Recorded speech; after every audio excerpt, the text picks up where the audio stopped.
Good morning to our many listeners. Good morning. How's Buchanan? Well, this morning we have been blessed with for a sunshine that is coupled with the breeze from the Atlantic Ocean connecting the beaches, and of course we have a very unique weather this morning. Mm. Bring her up to speed. What's trending? Yesterday, Dennis, you asked about the superintendent health condition, and as part of our investigation, we want to make sure that we go to the bottom of this. And so this morning, the county information officer, I spoke with the county information officer of Grand Bassa County, Mr. Ellie Levi Williams. And Mr. Williams says that the superintendent he's on a better condition now. He's responding to treatment. He was advised, according to Mr. Williams, he was advised by the medical practitioners in Bassa to rest after the very hectic period in Bassa in terms of the work for the people of Grand Bassa County with the tensions of politics as well. So he needed a rest. But he denied the rumors that the superintendent came down with stroke. He said there's no point in ever Superintendent Bakba came down with stroke. Okay. And he mentioned a few names that criticized the health condition of the superintendent, and the names are Martin Kian Cody, Henry Petro Costa, Eugene Falcon, formerly of this government as a minister, are people who have started to go on social media and other platforms to mock the health condition of Superintendent Janje Bakwe. But then you like to know a little bit of the background. How is this information coming about? Superintendent Bakwe being attacked to stroke and other things. When the president came for the cabinet retreat in Grand Bassa County with the information that the Superintendent Bakwe was still with ambition of contesting number two, there was a closed door meeting held in Buchanan where the president spoke to traditional chiefs and elders, statutory superintendents as well concerning the effort they need to apply. So it was in that meeting that the rumor came about that the superintendent has engagements with other traditional leaders and other people. And right after that period, this process of sickness started. That was the rumor that came about. And so if on the background, people started to spread this information, but it's the kind of information obviously the morning provided a clarity on the matter, said there's no point in time the superintendent came with stroke and the superintendent is responding to treatment. He'll return to content very soon. Okay. So, what are other training issue in the county? So the Arsenal Metal Liberia story is very major. A few days ago, we spoke to LBC Radio talking about the issue of protest action expected from people in Grand Bassa County. The youth committee on the voice one Bassa for the protest are still keeping their eyes on it. Jonathan Nawa is the chairperson of this particular protest group. I spoke to him yesterday. He said that the issue of the worship plan or the concentration plan that was diverted from Grand Bassa County to Nima County, it needs to return, and they are expected to carry on protest action before the close of this month.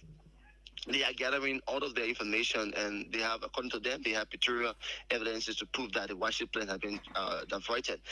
Before that, the superintendent, the local administration rather of Grand Bassa County and the Bassa Legislative Caucus, including civil society, had a meeting at the fairground over the weekend, last weekend, and then during that meeting, the citizen engaged a leader concerning the issue of the worship plan, and they are calling all those are part of the discussion that diverted the worship plan from Grand Bassa to Nima County to come on and say it and find way that this particular play will come back to Nima County. But then what sense is that is that easy now to where the project has gone if you look at in Nima County. So it means that the protest action that will be done by Grand Bassa County by the citizen will have a lot of things to look at if it is expected to be successful. So, Prince, as it relates to the washing plant, I heard Representative Thomas Goshia along with Matthew Joe.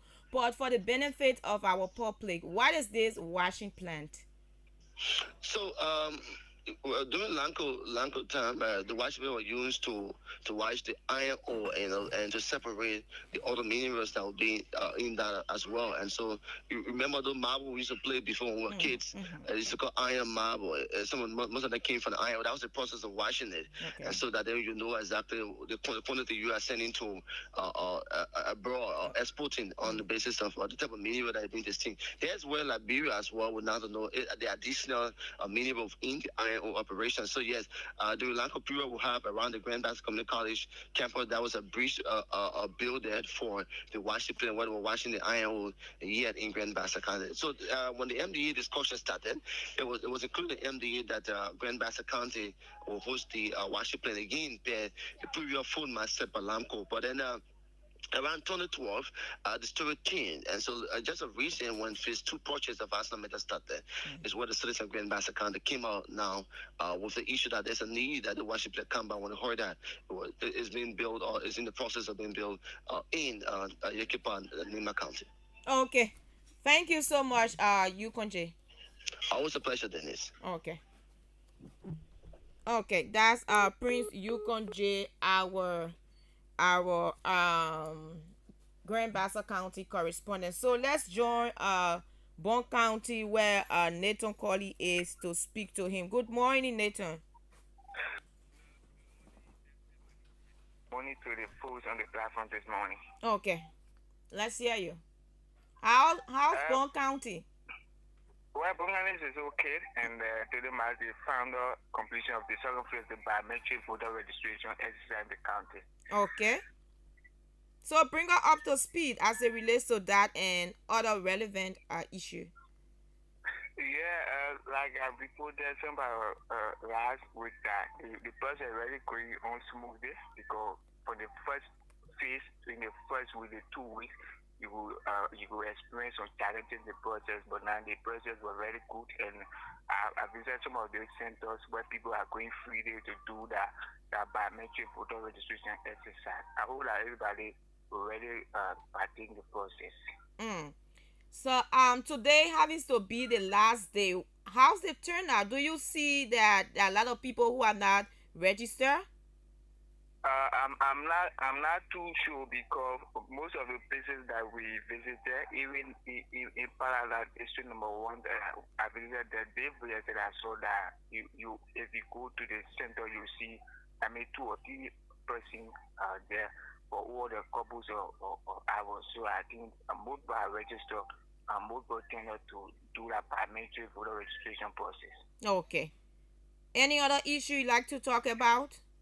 This two million SATA where the president gave to the marketers in the country, and that money was received by the chairman for the coalition, Bon County chairperson, person of CVUA, and several marketers are demanding that they call on the district number 3 representative to that market where President Joe to only intervene to the situation because some of them say they did not receive a dime from the 2 million money. So we start to place a call to the chairperson of the Congress for Democratic Bon chapter, Mr. Wuye. He said that we did not want to talk to the media and some of the market women headed by one Esther Garment. She said that they're going to their protest this coming a week to protest for the dinner of the 2 million because some of them have received, and we talked to some of them, they said some people are receiving 2,000, 3,000 like that. So it has become a huge conflict in the country among the market women in the county. Okay. Thank you, Nathan. The thing will happen on the presentation this morning. Okay. That's our Bon County correspondent, Nathan Colley, talking about some money that was given to the market women in that part of the country from by the president, and there's this noise about it. So I'm trying to get to our Nima County correspondent Joseph Kekula, who is in Nima County, to tell us what is happening in Nima County as the happenings in that part of Liberia is of concern of everyone in Liberia. Let's get to Joseph Kekula to speak to him as he bring her up to speed in Nima County. Yeah, Fidel, you listen to some of the correspondence and what they had to say as it relates to issues in the county. And though it is not, you don't talk about people health conditions, but from Grand Bassa, like Yukon J said, there was some late speculation that because the superintendent met with the president, traditional leaders, right after that, people, the health condition, though there have been some speculation. John Jay is one of those who is expected perhaps to contest in the electoral process. Yes, and John Jay, John Jay is a good friend. I mean, um, I think he has done a great job. I don't know whether you're hearing me, Mm-hmm. but I'm not hearing myself. No, I'm not. Uh, Yeah. you're not hearing me? No, not that. Okay. You are. Yes. You hear me now? Yes. Okay. All right. I understand what the problem is. So, John Jay is a very, very energetic young man, Yeah. and I'm sure he will beat whatever it is. Mm-hmm. But you see, in Liberia, the way we take others' health condition, and because of politics, and Yeah. I mean, look, where is our humanity? What is that spirit of humanity? I mean, that you will speak about somebody because of politics, Politics. and, People you know, play too I much mean, politics. Over that's things. that's why sometimes I'm disappointed in Liberian politics, that we forget the spirit of humanity and just allow everything to be cloud us politically. I mean, that's unfair. All right. Yeah. Do you have our Yes. correspondent now? Margibi County, Walcott Kerry. Let's get to Walcott Kerry in Margibi County as he brings us up to speed of what unfolding in Margibi County. Good morning, Walcott. Yeah, good morning to you, Dennis, and good morning to all of our valued listeners. Okay, how is Margibi County?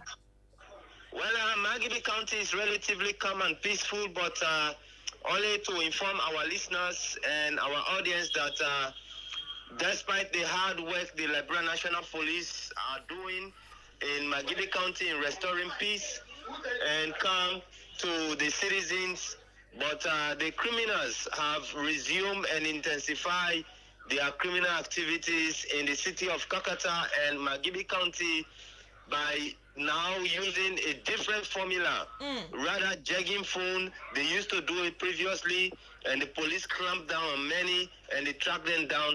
But now they are using another formula by jagging people back and some other accessories are belonging to peaceful citizens in the county, and they are doing it without fear and favor, and they are in their numbers, which the Liberia National Police clamped down on some of them yesterday in the cool evening hours, nighttime, and they carry most of them to the police station.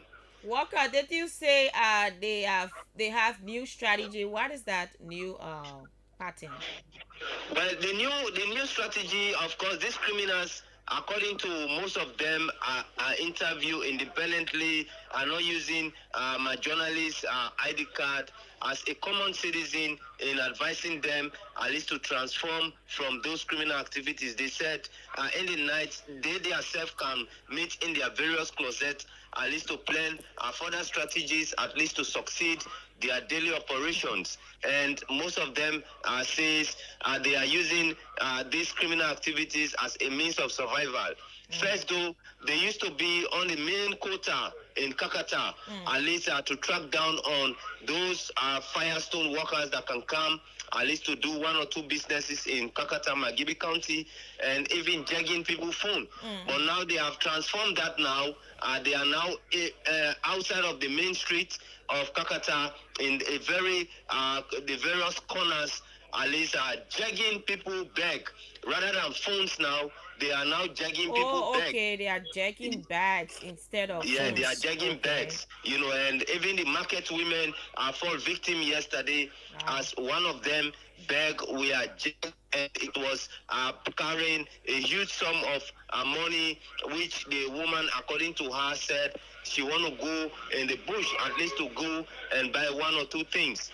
But luckily for her yesterday, the OPS for Magibi County in the person of Kobe Brutus was able to arrest the situation and take the bag from the criminal and return the bag back to the market woman and further carry the criminal to the police station for further questioning. And marketers, we are hailing praises on the Liberia National Police Magibi County Detachment, OPS, Kobe Brutus, for his proactiveness as a police officer. Okay. What other development you like to bring us up to speed with? Plan International Liberia Emergency Response Training for Response Team on Disaster Risk Management. It started yesterday and it will end on Friday.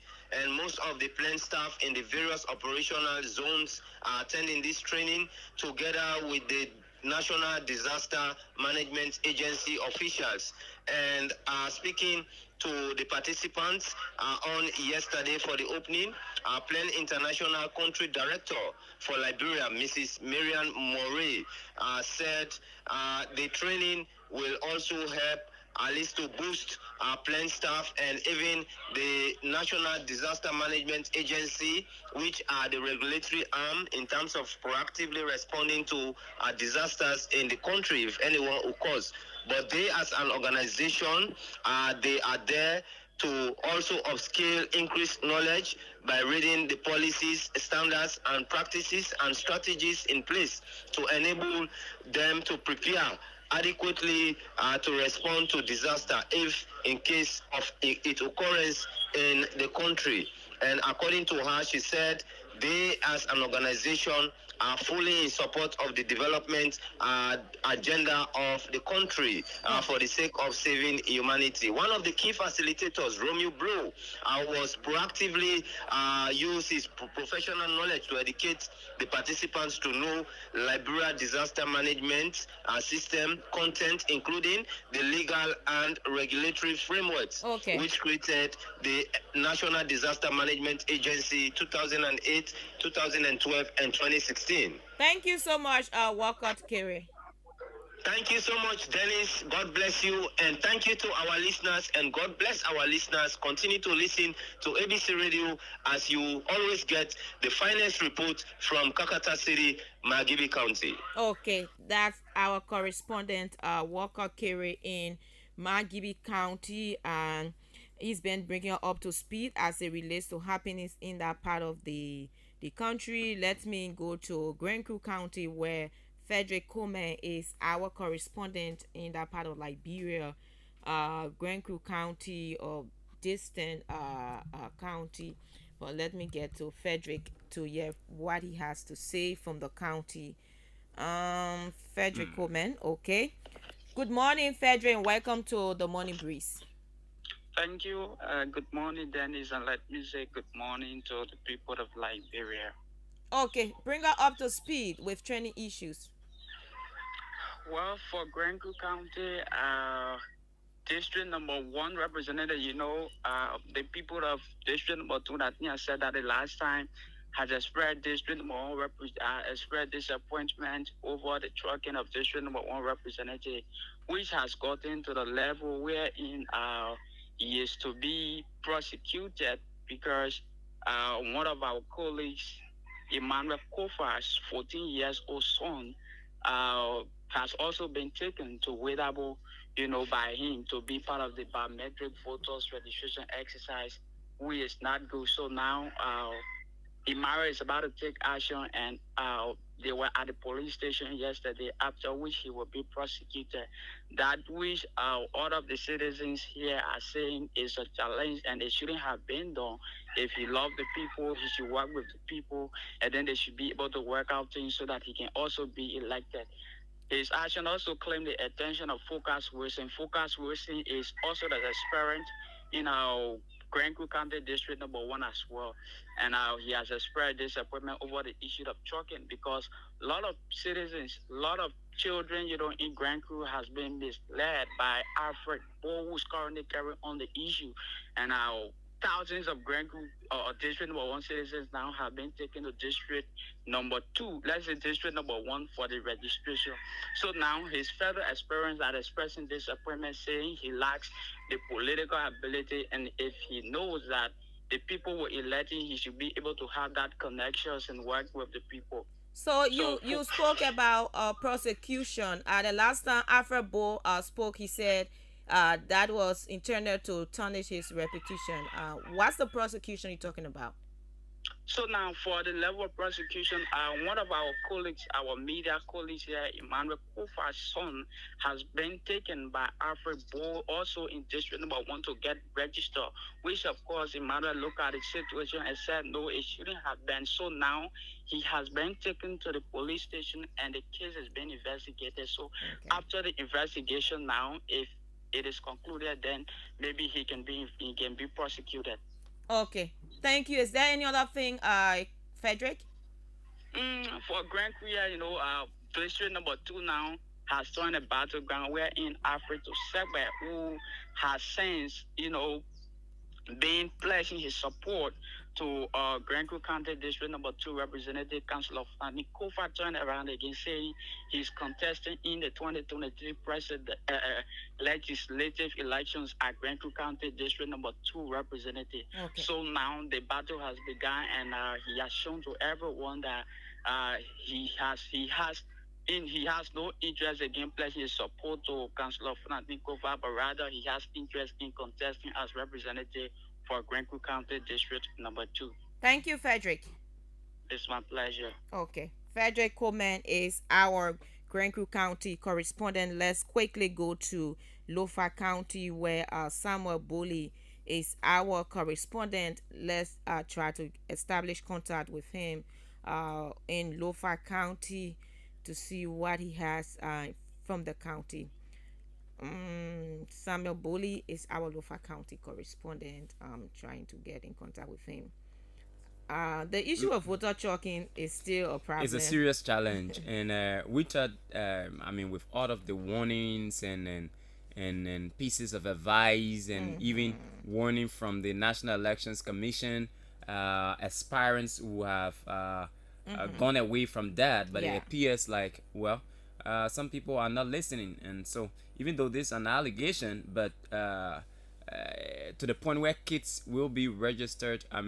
We had a conversation amongst media people yesterday, and we were looking at the possibility of even NEC officials allowing kids to register. Yeah. And then we started toying with the idea that we have to be careful how we report these things. Sometimes they are seen as propaganda ventures intended to tarnish the reputation of aspirants. Yeah. And so because the NEC as an institution, we do not believe they will register kids during this election process, even though I'm told in places like is it Lofa or Nimba, there are older men who look like kids. They are older men who look like kids. Tight people. Yeah, but then it's when you see an older person, you will know. Yeah. Regardless of the body size. Yes. You obviously know. Yeah. So, but those ones we are seeing on social media are really kids. So whether those cards are legit cards or anybody can go on the sidewalk and do anything. Sure. Because we cannot see the deep features on those cards, and so sometimes we come to with these conclusions, but it's very important. Yeah, we have to go because trying to establish contact with our Samuel Bully, who is our Lofa County correspondent, and Patrick Mensah in Maryland County, and also Nimba. I'm not getting response, so we have to go. That's it for the correspondent section. Thank you so much, Dennis Nipson. That's how we'll close it up on this segment of the show. Of course, we go to this in-person discussion. Dennis, I think the world now will breathe a sense of relief. Maybe not to an appreciable level, but at least to a certain extent. COVID ravaged the entire world. It destabilized the world's economy. Even bigger nations were affected by COVID-19 pandemic.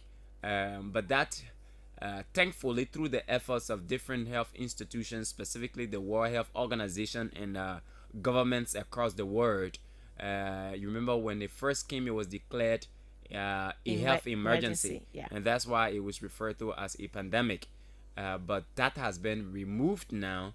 It is to be considered as the normal malaria, typhoid, that we see around here. Yeah. And so I think thanks to the resilience of the people of the world, thanks to the World Health Organization, thanks to the governments across the world, and thanks to our government as well, because they've done some work in ensuring that COVID is to a greater extent eradicated. However, we do not need to take our eyes off the ball. All right, we still have to take those preventive measures that we are to take in order to ensure that we are free from COVID-19. And whenever there's a spark up somewhere, we have to take measures.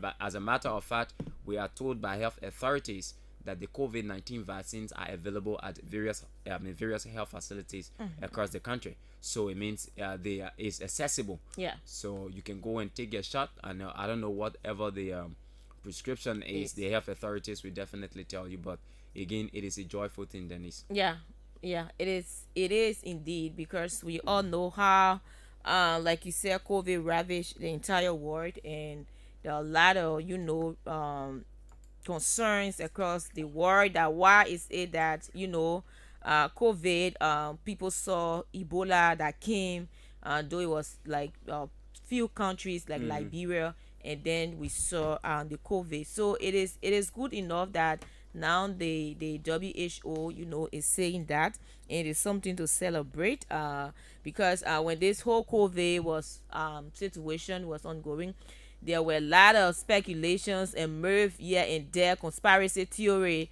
with those who were taking the vaccines, like after 2 years people will die and all of that, those who taking it, and that led to a lot of panic in the society, where people were afraid to take the vaccine. And I remember when I took the vaccine, somebody was like, you took the COVID vaccine, and what have you? I said, oh, I took that. That's just conspiracy theory, where you have people putting the phone on their arm and say when you take it, it magnet and all of that, Yeah. too many things. And though it is good that we can breathe the air of relief that COVID now is, has gone away, let's say, has gone away. And these things happen whenever all of the sickness and perhaps illness we see around, like malaria and all of that. When it came at first to, like, people will always say it killed a lot of people, until they were able to get the remedy or the medicine for it. So we are grateful that COVID, is gradually or has gone now and has become not a war emergency any longer. It is a good thing, and thank God that Africa is safe, because there was this huge prediction from the WHO about Africa in terms of COVID. Death toll. Yes, yeah, COVID-19. So we are grateful that we are now, breathing the air of relief. Yeah, Okay, yeah. yes, that's it. We are at least, I mean, we're good to go. Yeah. But again, like I said, we should not keep our eyes off the ball. We have to watch out. Keep observing, Keep yeah. observing all the health measures and what have you. So our major talking point this morning has to do with this Monrovia City Corporation and the mayor.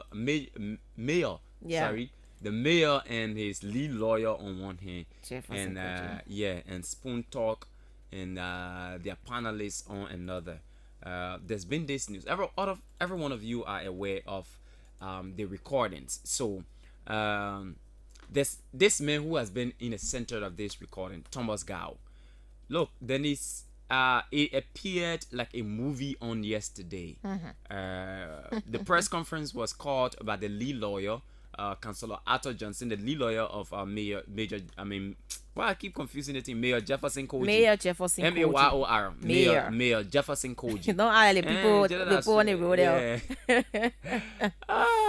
So, Mayor Jefferson Koji's lead lawyer, Councillor Arthur Johnson, called for that press conference on yesterday.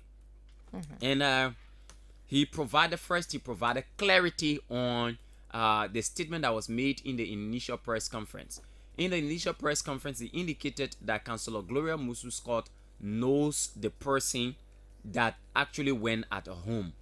And he said there were speculations that he made that statement out of the fact that the former Chief Justice actually says she can recognize the person.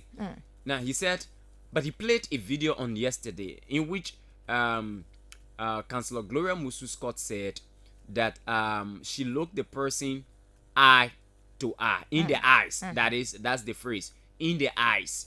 And so in his mind, in the eyes is an indication that she saw the person and she can recognize the person, because it was on the basis of that she used spray on the person, not in the eyes. Now I wanted to have asked him, I could look Denise in the eyes, right? There are marks that people wear. All right? There are marks that people wear. You wear marks and only your eyeball and your nose showing. So I can look you in the eyes, but I cannot necessarily identify you. So he know there is legal thing. You see, okay, when she say she not low, I mean she can identify, and she was say gotta say it, then I mean we say it. And but as far as I know, when she says she look him in the eyes, it means she saw him and she can recognize him. So he thought to provide that clarity. Now, after that, Denise, they've always said, and every time we go to these press conferences, I think I've attended 3 of those press conferences, and he's always said that this plan is intended to ensure that the U.S. government places Jefferson Koji on a sanction list. He believes that the action of these individuals who've brought all kinds of allegations against Jefferson Koji is intended to place him on the sanction list, as they did with McGill, Serenius Seaforth, and Bill Twelve. And so he believes that's why these allegations are brought against the city mayor. Now, as you may well know in the public, my people, there have been a series of recordings that some we've played here, by the way, and others you've not listened to. But in those recordings, different characters, including Eugene Fagon, including Alex Williams, Sheikh Sarkar, Soko Sarkar, Stanton Witherspoon, who again, other people were heard in that recording. Jerome Verdier, Councillor Jerome Verdier, they are heard in that recording discussing with Thomas Gao ways in which Thomas Gao can tell them their story and ways in which they could help him. Now, fast forward to yesterday, Denise, the man himself appeared somehow, that bonbon sound in the show, to the amazement of the entire media that were in attendance. Look, it was very shocking, Denise. He appeared because Councillor Arthur Johnson said, we have material witness, we have human witness, yes, I think, but he named 3 witnesses that can be adduced in court. And so when he said, let's not call the human witness, Denise, everybody was shocked. Thomas Gao appeared in the room. Now, there's a last conversation he kept with Councillor Jerome Verdier while he was in Liberia. Through his narration, he said he had gone on a church conference in Philly? in the USA. Okay. All right. And according to him, there were 17 persons from different top security agencies that were invited by this church organization in the US. It was only him that was given visa by the embassy. So he received his visa. He told the city mayor. The city mayor gave him some money. The city mayor bought his ticket and he left. But he said prior to that, he had been having conversation with Sheikh Sarkar, briefly, by the way. And he briefly had a conversation with Sheikh Sarkar. And in that conversation, Sheikh Sarkar said he wanted to speak with him. But he said because he was on a motorbike, so he could not speak with Sheikh Sarkar. And he said Sheikh called by and he did not answer him. And that's how he went to the US. He attended the conference. And later, Sheikh called him. When Sheikh called him, Sheikh said he needed to see him. And the fact that they were in the same area, I mean, Sheikh bought him a ticket. I think he was in Philly and he had to fly to Atlanta. I mean, I don't know the different states, but that's what she said. But he left from where he was and he flew to Sheikh. All right. And he met Sheikh and they started a conversation. The conversation was not deep initially, but it was like asking him, what does he know about Jefferson Koji and his dealings in Liberia, and then that he needed to meet other people. And so that's how, according to him, he met Stanton Witherspoon, Alex Williams, and Eugene Fagon. They went to a restaurant. After they got through eating and what have you, he was asked, my man, we got serious operation for you here. And the essence of our meeting you and calling you is because we want to find out from you, what do you know about Jefferson Koji and his dealings in Liberia? He said at this point he was shocked. And so he told them, well, I don't know anything about Koji, and I don't know anything about them. They say, okay, if you don't know any, according to him now, they said, if you don't know anything, just go by what we've been telling you. He said at that point, Stanton gave him a phone and told him to remove his SIM card, his USA number from the old phone that he was using in Liberia and place it in a new phone. He said, Stanton, play with the phone, and give it to him. He didn't know. So he started having conversations on this phone. But fast forward, before having conversation, they said, bro, my man, we on operation here. We want you to tell you all the things you know about Koji. If you know anything, all the things we've been saying that you must say. But first of all, you gotta write a letter of resignation, and then we'll carry on Spoon Talk. And yeah, we'll give you the first. I mean, they gave me $1,000. He said out of that $1,000, usually if I going to 300, and how they call him? Who else took 300 again?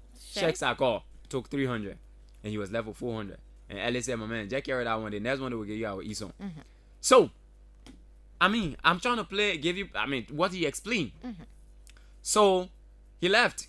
So he said he been having this conversation, and they say he needed to speak with someone they call what? Congressman One. And Congressman One, he got to know was Jerome Verdier. So in one of these recordings I will play, Jerome Verdier started asking him how far he is, and the plans that they had, how far are they? And he said, in fact, one of the things he said then is he said, well, I felt like a stranger among them, and so because I needed information, I needed to open up to them. It was at this point that he started explaining all kinds of bad things about the government, bad things about Koji. That Koji, bro, they brought consignment, and the consignment they brought in the country. In fact, it was too heavy for even MCC or even the entire military. So he think that they will use that thing for social, and all kinds of bad things, and start talking about the government and how Samuel Tuer do this, they stealing the country money, all kinds of all the bad things that he will talk to make the people open up. According to him, those were things that he said. Even though people have said that at a certain point he was getting lured into disclosing this information, and that what he said was not actual testimony. He himself was talking it because he wanted asylum, because that was what was promised him.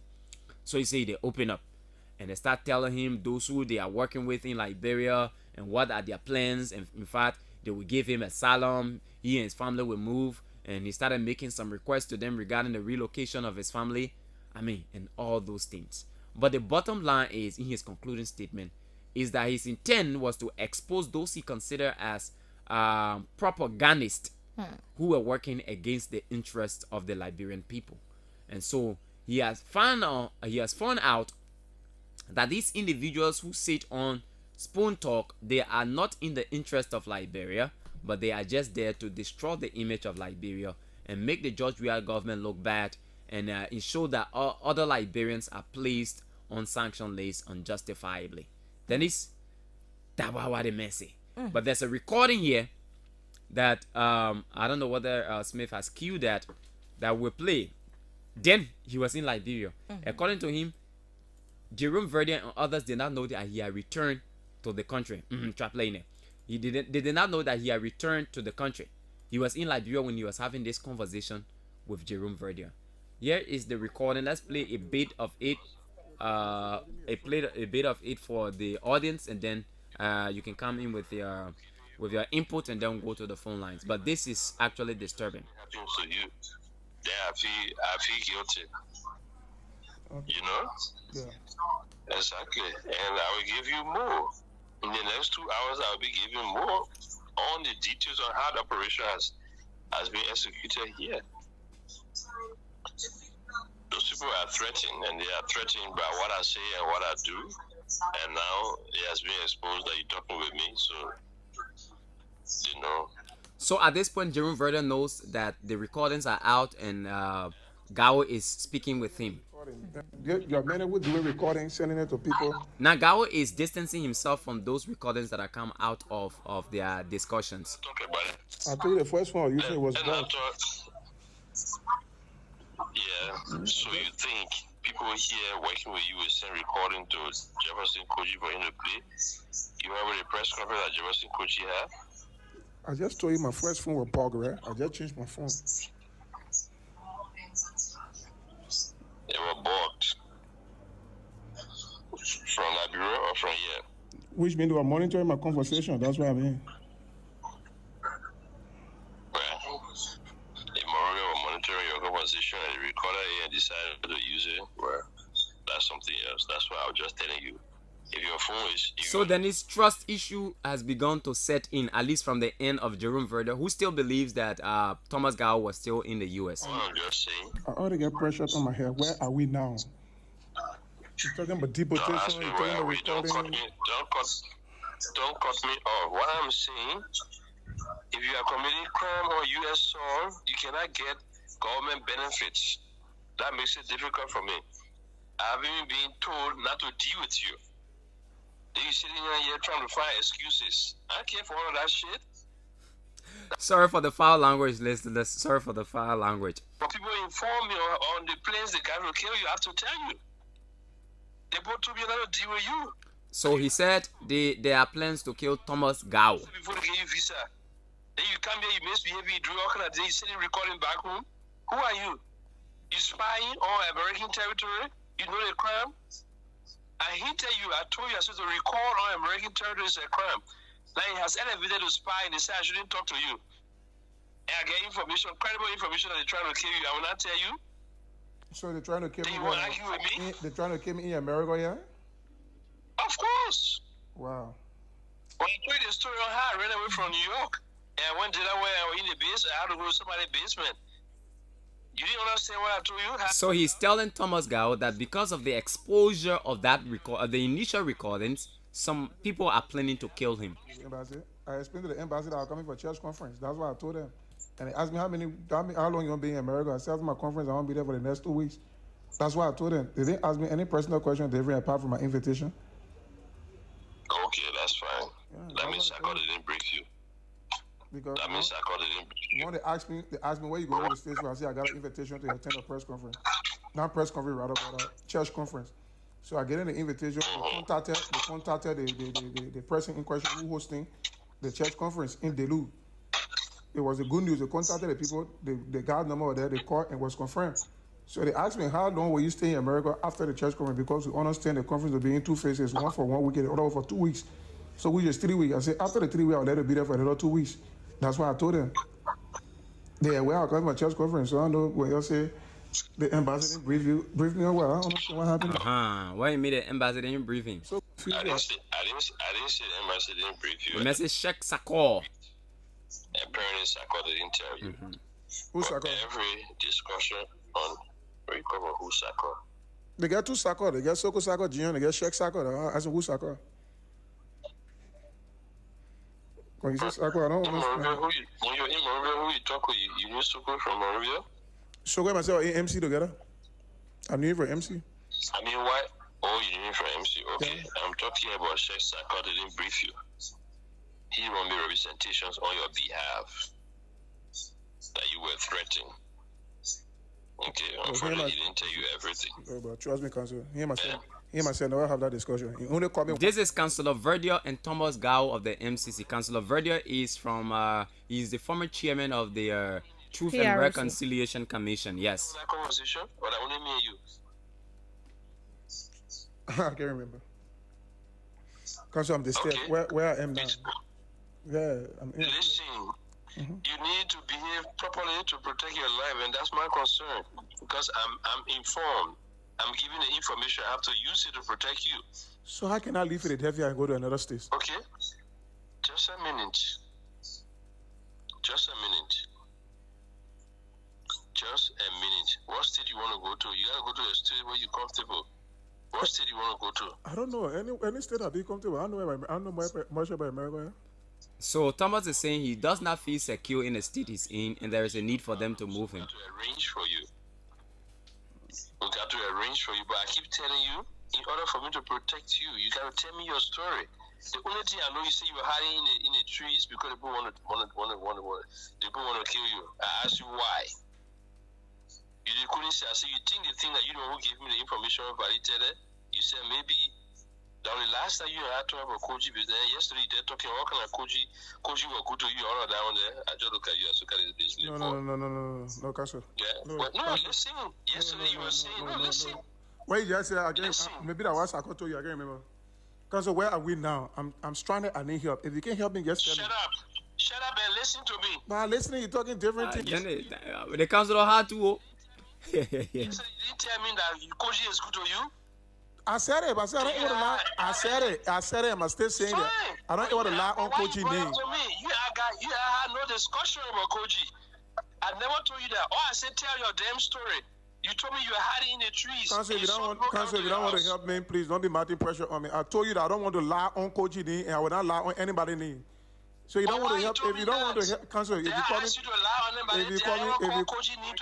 you call me to insult me, then if I would die, no problem. But you can't be calling to help me, then you put me under pressure. No problem. Yes, I'm putting you under pressure. I'm being straight with you. Yeah, that's what I said to you. I don't want to allow anybody. That story that Shaka gave you was a made-up story. I know you know what you told me. You repeat it. You're not allowing anybody. I never told you to allow anybody, and I don't want you to allow anybody. I don't deal in lies.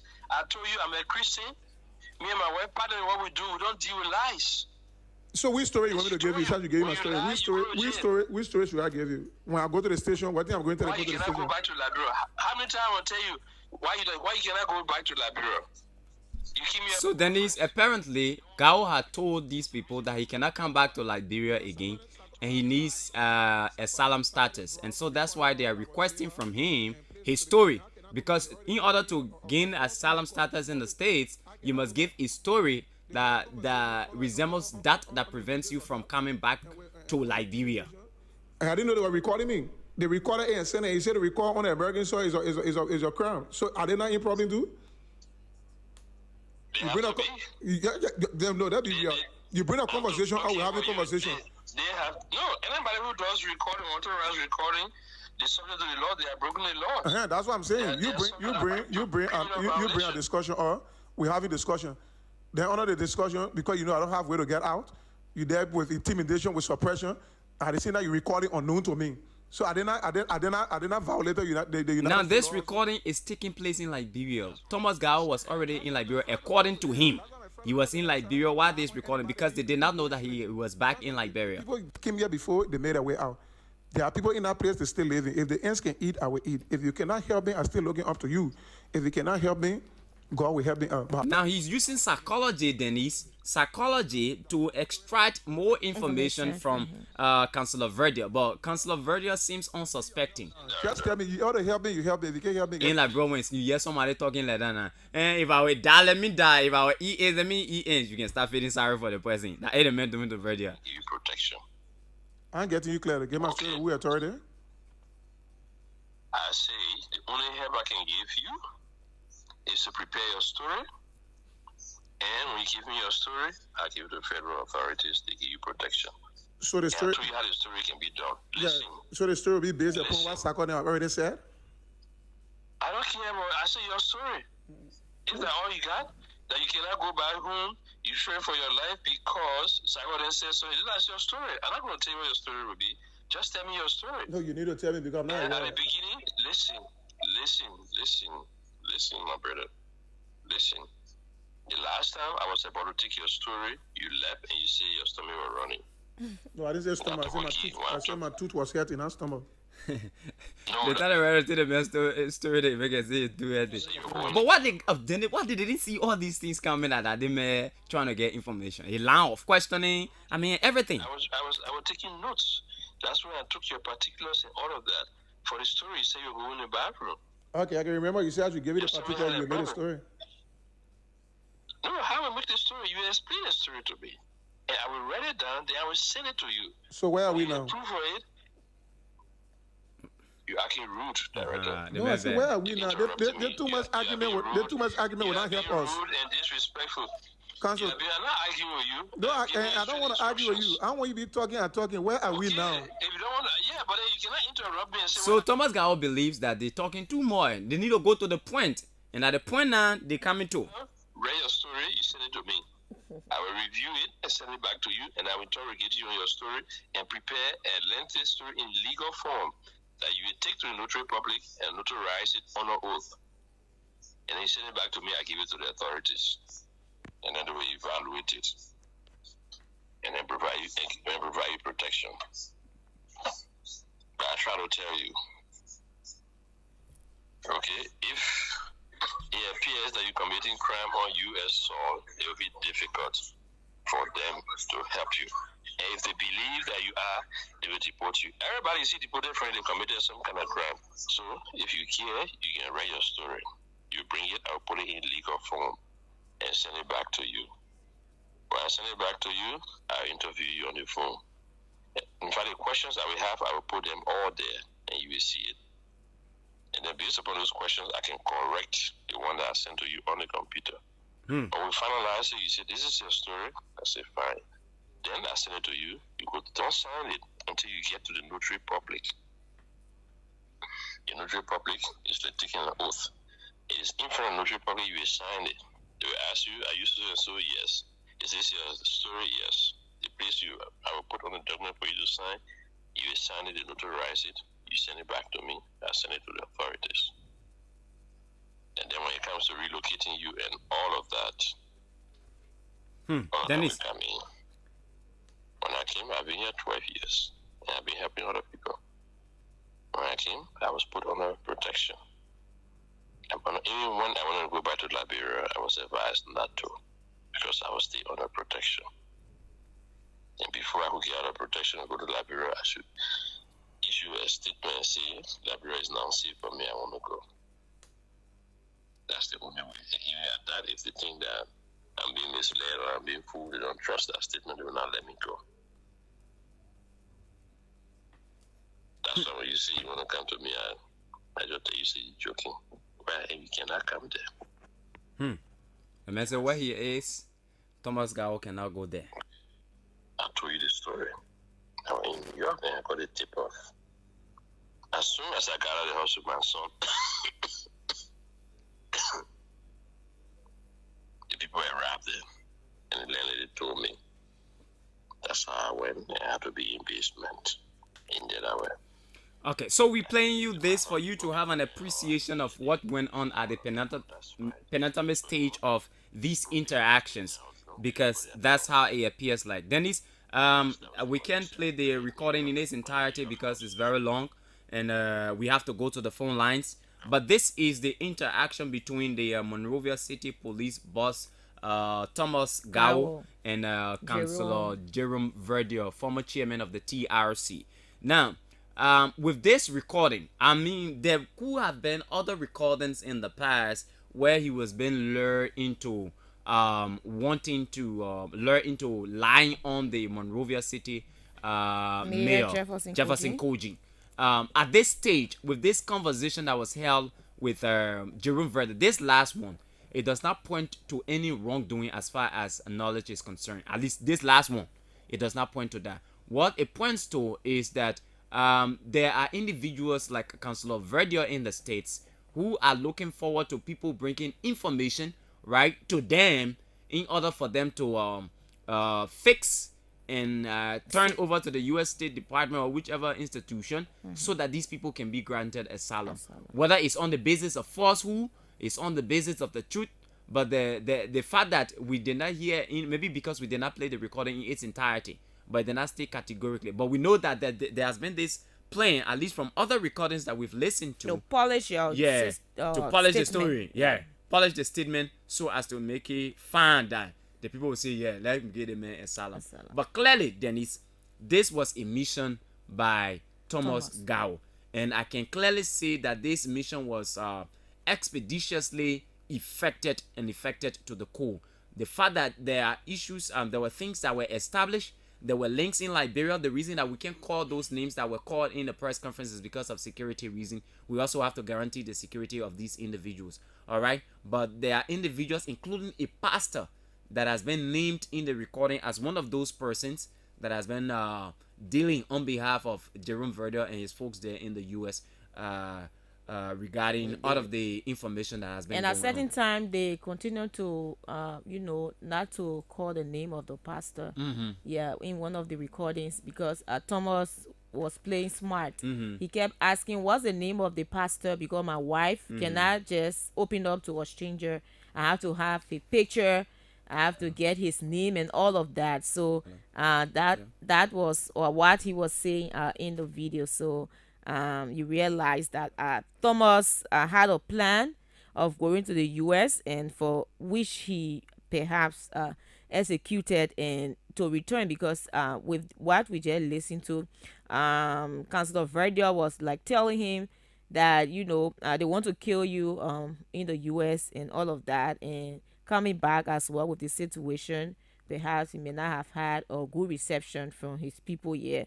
But you realize that Thomas was on a mission, and because he was on the mission, he played smart to everything that they were doing, trying to listen to them, make them to understand everything that they were talking. So he kept asking a lot of questions. He kept playing smart so that they can disclose names of those who are involved. So I think he went with a mindset, with a plan. Perhaps there have been this issue with Jerome Verdia and Koji. For I don't know why reason the two continue to be knuckleheads, So Jerome now, Koji now, playing smart to that, and to perhaps his men that go to that Go place, on a mission. go on a mission and try to bring everything. Let people get to know what I'm talking about when I say Councilor Verdia is after me and all of that, and with the picture with Sakor to show that yes indeed he has crossed over. He went and met with and those who are perceived to be enemy to perhaps Koji, so that would turn him on as well, not to wanting to place confidence in Thomas again. So Thomas saw that means to list with them, and the way they did it, listen to everything to get the information out and all of that. Yeah. And I think it was a smooth operation as far as I know. Again, we cannot confirm all of what was said in those recordings, but we can clearly say that Thomas went on a mission, and that mission was well executed. Okay, and, to the best of our knowledge. Yeah, and also, though he was on a mission as well, and perhaps he said that he was loyal to say those things, and there are others too who will listen to those things. They won't want to know whether you were coerced to have done that. Okay, the other side of the recording. Yes, when he said Babatin about the government. Yes, there are others who will believe that yes indeed what this man is saying is true, because it's first-hand information.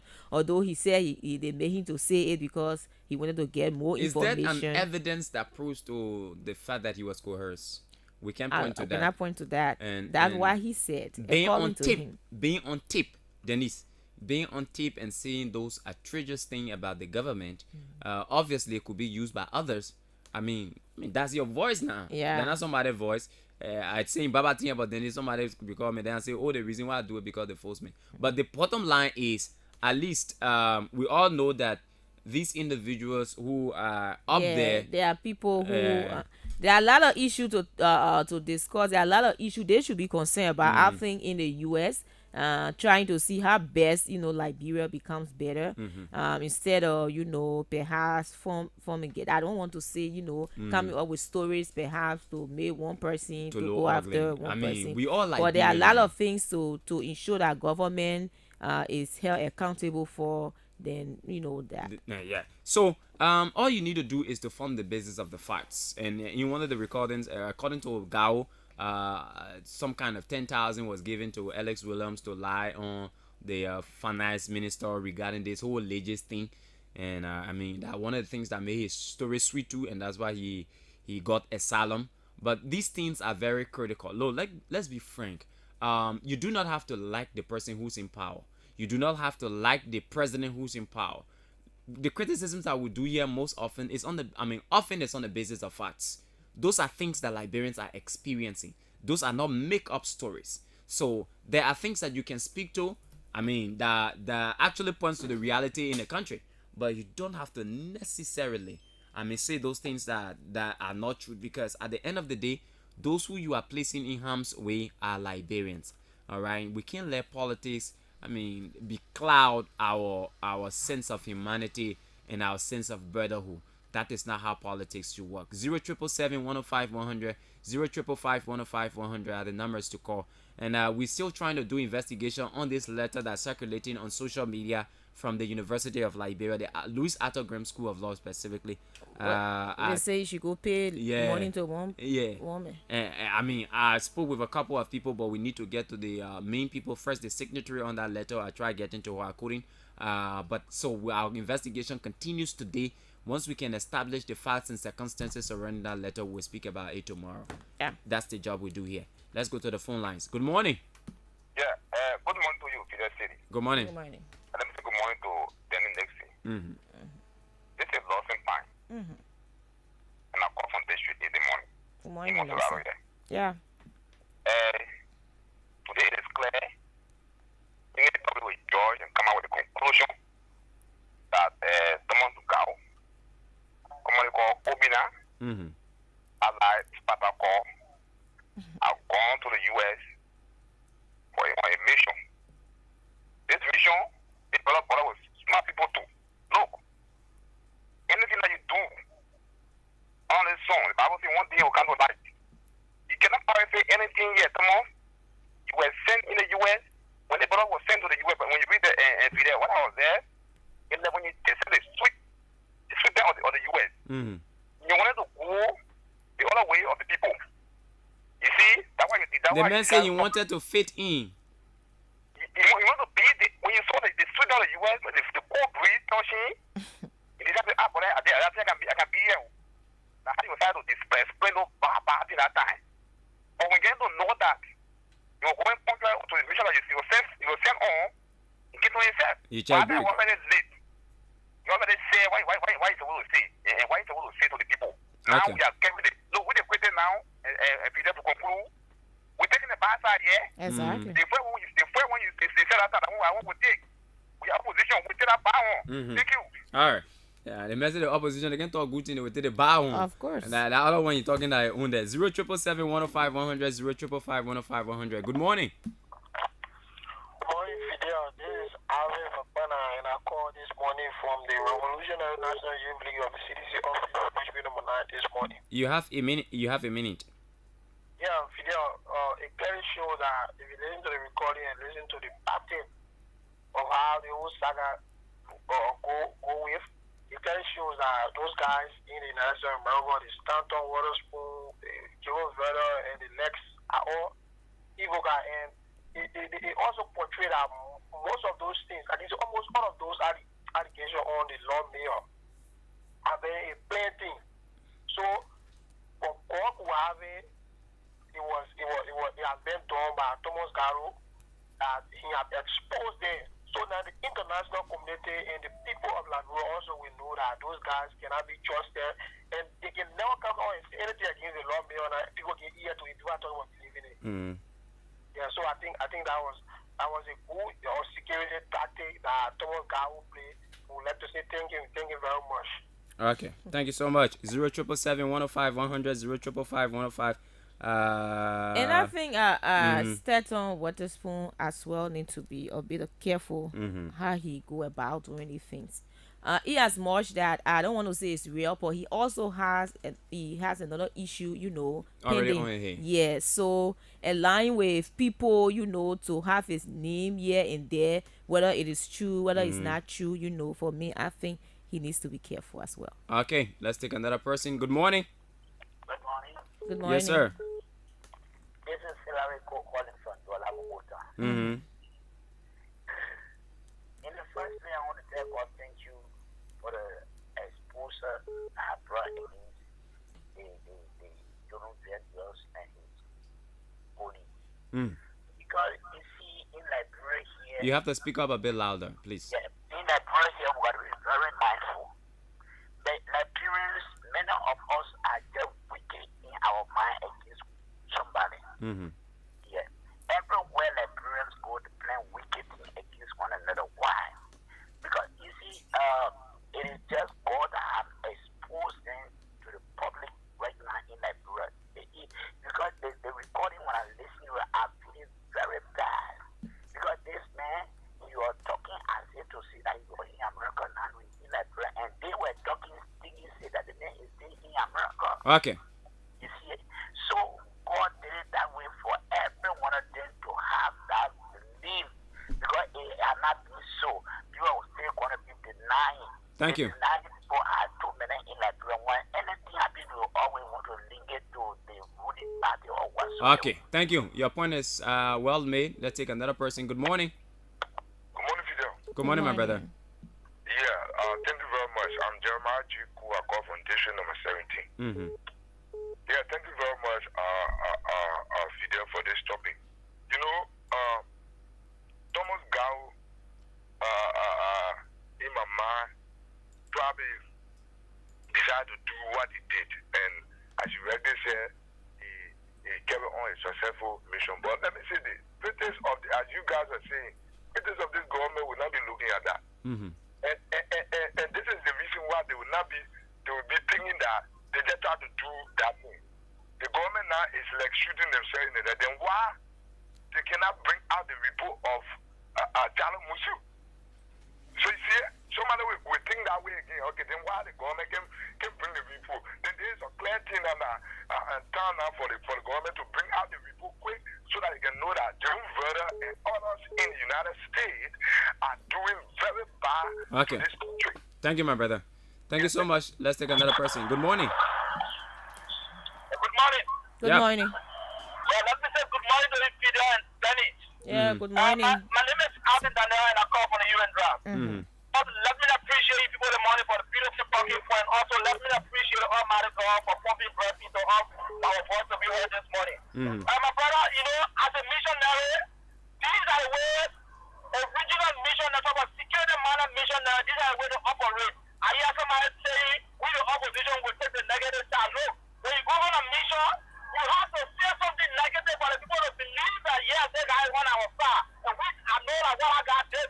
Try to get every information for these guys. Because if you're not going to say any negative thing that's down in the middle, I'm not going to put everything on top. But because of the one or two negative things there, which there's no evidence even negative things there, these guys are going to come on and talk a whole lot of things and how you going to against the government. So I think that the government will have a search for to make sure they got it in the United States there, so that the U.S. government can deport people back to the country. Let we all kind of eat our Gary together the same way when you're eating Gary. Let them come and like be eating Gary together. Thank you so much.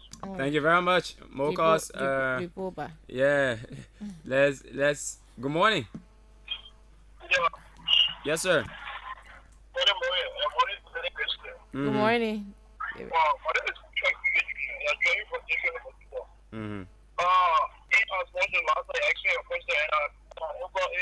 I'll try to ask you, you cut me off, you open my question, reserving for another period of our discussion for another day.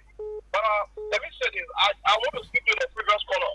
We just how you say your own. Say what you have to say. Forget and about the it, guy. caller. Please. Okay, let me say, you know, someone Gao, that damage control you want to carry on, and the damage has been done. And let me tell them to recordings of someone Gao on phone. That's why you were playing the man recording. That means they say the man said it, but you know, it's almost like at the time he went over there, he wanted to get with me in a year. But when you see that there's no way, I think if between he and the councilor Vedder, the recording of that, I don't hear anything about the councilor cell. The only thing the man was asking is, when you get it, you don't check that call. That you were only going in Liberia. I want for you to explain to me because I want to help you. As the one that doing that in here. But the man keeps saying that, if you call the council of mass, I said if you really listen to the recording, the man says, I don't want to use that because it almost like you say something to someone and you want to teach it. Then the president asking you to say the same thing, then you play innocent, so they call the council of mass. Now, there's two ways. What the person want to hear from you to, you're not saying it will get mad. Yeah, go ahead. So what someone Gao said it and he said it for his side, so you want to do damage control. Okay. All right, thank you. Just to run this note. If you go to someone and say you want to act as a missionary, you already see someone Gao referring to. It happening today, the gun that the men talk about, and they say the phone calls they're not true. But they not say who brought the gun. They didn't say who brought the gun. Okay, the person who went over there and the man said that everybody knows almost So we also have to establish that. We also have to establish that.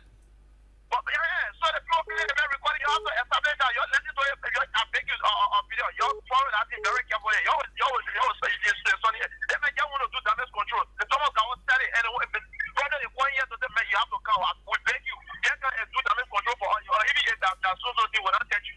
Okay. Okay, thank you. Let me take this person. Good morning. Yeah, good morning. Quickly. I'm Prince, calling from Burma Bridge. Mm-hmm. You're talking about surveillance about security people. Toya security team. Someone go there. The first thing we established, someone go and Jerome Volia. All of them when they see Burma Bridge, when they were here, someone go and Volia, their best friend in Liberia here. Yes, someone go bring a recalling where he met Jerome Volia, the other recalling that he met Waterspoon, the other recalling that he met Pierre Sacco. Then he bring all that recalling, and then he tell Labrepo how he got this arm when he did a shooting in Conway. They started disarm him. And who they gave a gun to? I listened to the news that morning from 2 FM. Somebody admitted that they brought container in the port, but the container they brought in the port a king with the police uniform. Now the first time he telling Labrepo about the container belly. So we are security people. Someone got the book got started recalling on him, and he went in with 2, so he need to bring the bottom recalling, and somebody need to be very mindful with someone go. Okay. And he be mindful with someone go will put him somewhere that you're not believe. Someone go playing smart game. All right. The game he playing back in the days we used to go do it before. All of us used to do it. That recorder say he went on. The recorder say he went on. He got some information, but the due to information, he never wait for him running coming to Liberia. The thing he wanted, the poor not giving to him. The thing the poor wanted, he never giving to them. So 2 of them lost, eh? The poor party lost. Okay. Thank you so much, my brother. All right. Liberian's perspective on this whole recording saga. Let's take the ambassador. Good morning. Good morning. The veteran, good morning. Good morning to my sister, Megan. Good morning. How are you doing this morning? We're good. Fidel, I think that recording is very important. That recording, the guy who did that recording there, we need to invite him. The police need to invite him. Even down to Jefferson Police, they all need to be invited so they can question them. If you tip up people, yeah, they try to tip up people. Something is going on. Thank you very much. Thank you very much. Denise, is this something going on? Morning. Hello. Good morning. Good morning. How you do, sir? We're good. My name is Princeton. People be me. We're calling you from Bass Street, Johnsonville. You know, brother, it is not good like the reason to be pretending at A to C. The reason of like someone coming back is because Waterspoon did not give what someone wanted. Number one, that is, he told those people to transfer his family from Liberia and carry them to Nigeria, and that demand was not met. And the only solution you have is, my people, when I go back, I'm going to die into this type of case. I'm a gentleman that I'm speaking against. The only way I have to go back and read back, learn how to talk another talk so that they will be able to be alive. Maybe you will say, yeah, I'm on their side. But now the people are always observing his talk. How do people manage to get those photos? How do people manage to get it? The man said he was against Sheikh Sako taking a picture, and he told Sheikh Sako to put those pictures down. And even one of the things that even made to remember the action of Sheikh Sako is that, he sent it to Prophet Key. Prophet Key posted it, and he said, "Come and call Prophet Key to put it down." That guy is playing double game. All right. He's playing double game. Okay, thank you. We are out of 9 a.m. Yes, now. let's take the last person and go for our break. Good morning. Good morning. Yes, sir. Quickly. Yeah, thank you for your topic on the discussion. You see, my brother, and what Mr. Gao did was actually wrong. He already released some kind of damaging picture about Jamazi Kochi, then he come back to play like the lawyer to Kochi. The message was a bit to lure those guys into providing more information. That is not true. That is not true. How you know that not true? That's the information you gave out about somebody who be a police. Because intel, high intelligent information you release to the public, negative one for Jamazi Kochi, and say is my man. That information is very damaging for Kochi. For the international scene, it's damaging repetition. You guys don't know that? Okay. Thank you so much, my brother. All right, so I've already made requests for that particular recording for Gao, the one that he said the Baba thing, and I hope we can receive it. Let's go for this break and be right back on the program. The Morning Breeze on ABC Radio 105.1. At a little past 9 o'clock, we'll have folks here from the Bill Rogers Foundation. They'll be talking about why they are here in Liberia. Of course, there's a delegation that's from overseas. They'll be telling us their mission in Liberia. So let's take this break and be right back right here on the Morning Breeze on ABC Radio.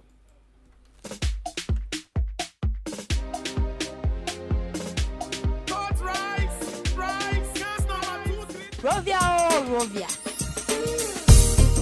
The Morning Breeze. Be it political, social, economical, there is only one platform that brings people from diverse backgrounds to the table. That's The Morning Breeze.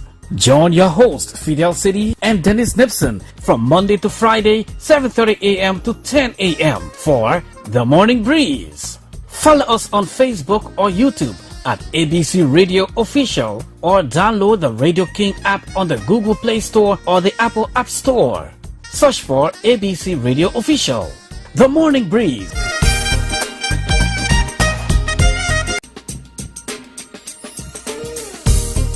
The Morning Breeze. Be it political, social, economical, there is only one platform that brings people from diverse backgrounds to the table. That's The Morning Breeze. Join your host, Fidel City and Dennis Nipson from Monday to Friday, 7:30 a.m. to 10 a.m. for The Morning Breeze. Follow us on Facebook or YouTube at ABC Radio Official, or download the Radio King app on the Google Play Store or the Apple App Store. Search for ABC Radio Official. The Morning Breeze.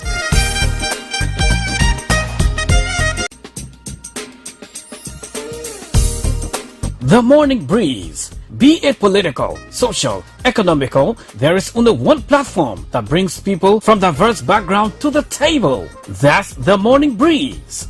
Join your host, Fidel City and Dennis Nipson from Monday to Friday, 7:30 a.m. to 10 a.m. for The Morning Breeze. Follow us on Facebook or YouTube at ABC Radio Official, or download the Radio King app on the Google Play Store or the Apple App Store. Search for ABC Radio Official. The Morning Breeze.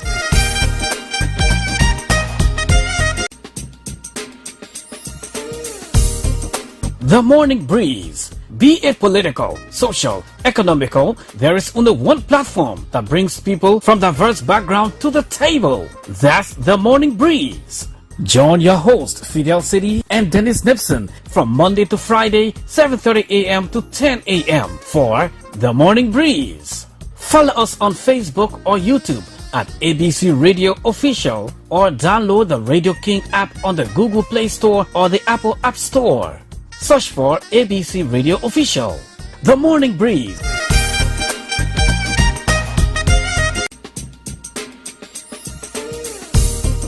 The Morning Breeze. Be it political, social, economical, there is only one platform that brings people from diverse backgrounds to the table.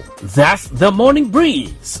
Join your host, Fidel City and Dennis Nipson from Monday to Friday, 7:30 a.m. to 10 a.m. for The Morning Breeze. Follow us on Facebook or YouTube at ABC Radio Official, or download the Radio King app on the Google Play Store or the Apple App Store. Search for ABC Radio Official. The Morning Breeze.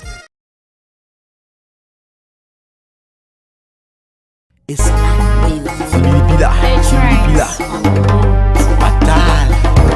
It's narrow. Teeth and tongue can fret, but they can still eat fish and cookies together. You from the other side, I on this side, we can still dance together. Let's come together, meeting the peace. Liberia is all we are for. Yeah, yeah, yeah, yeah, yeah.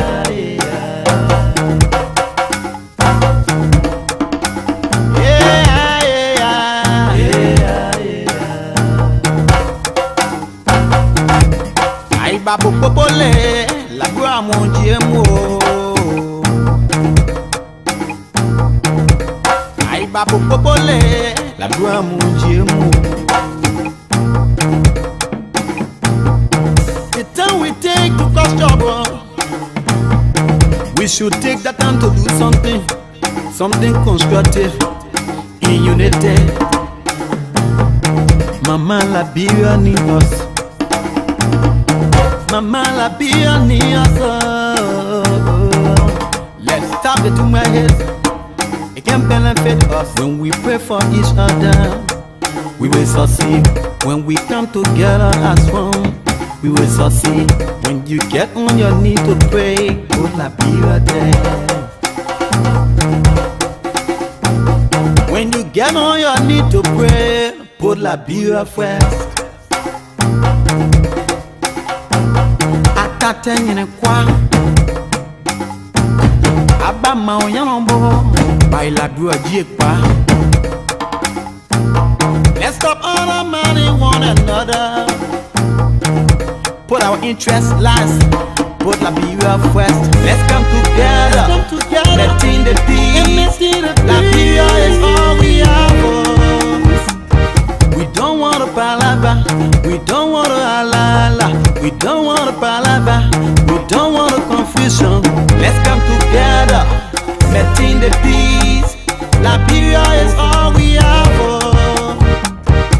Teeth and tongue can fight, but they can still eat fish and cookies together. You from the other side, I from this side, we can still dance together. Let's come together, letting the peace.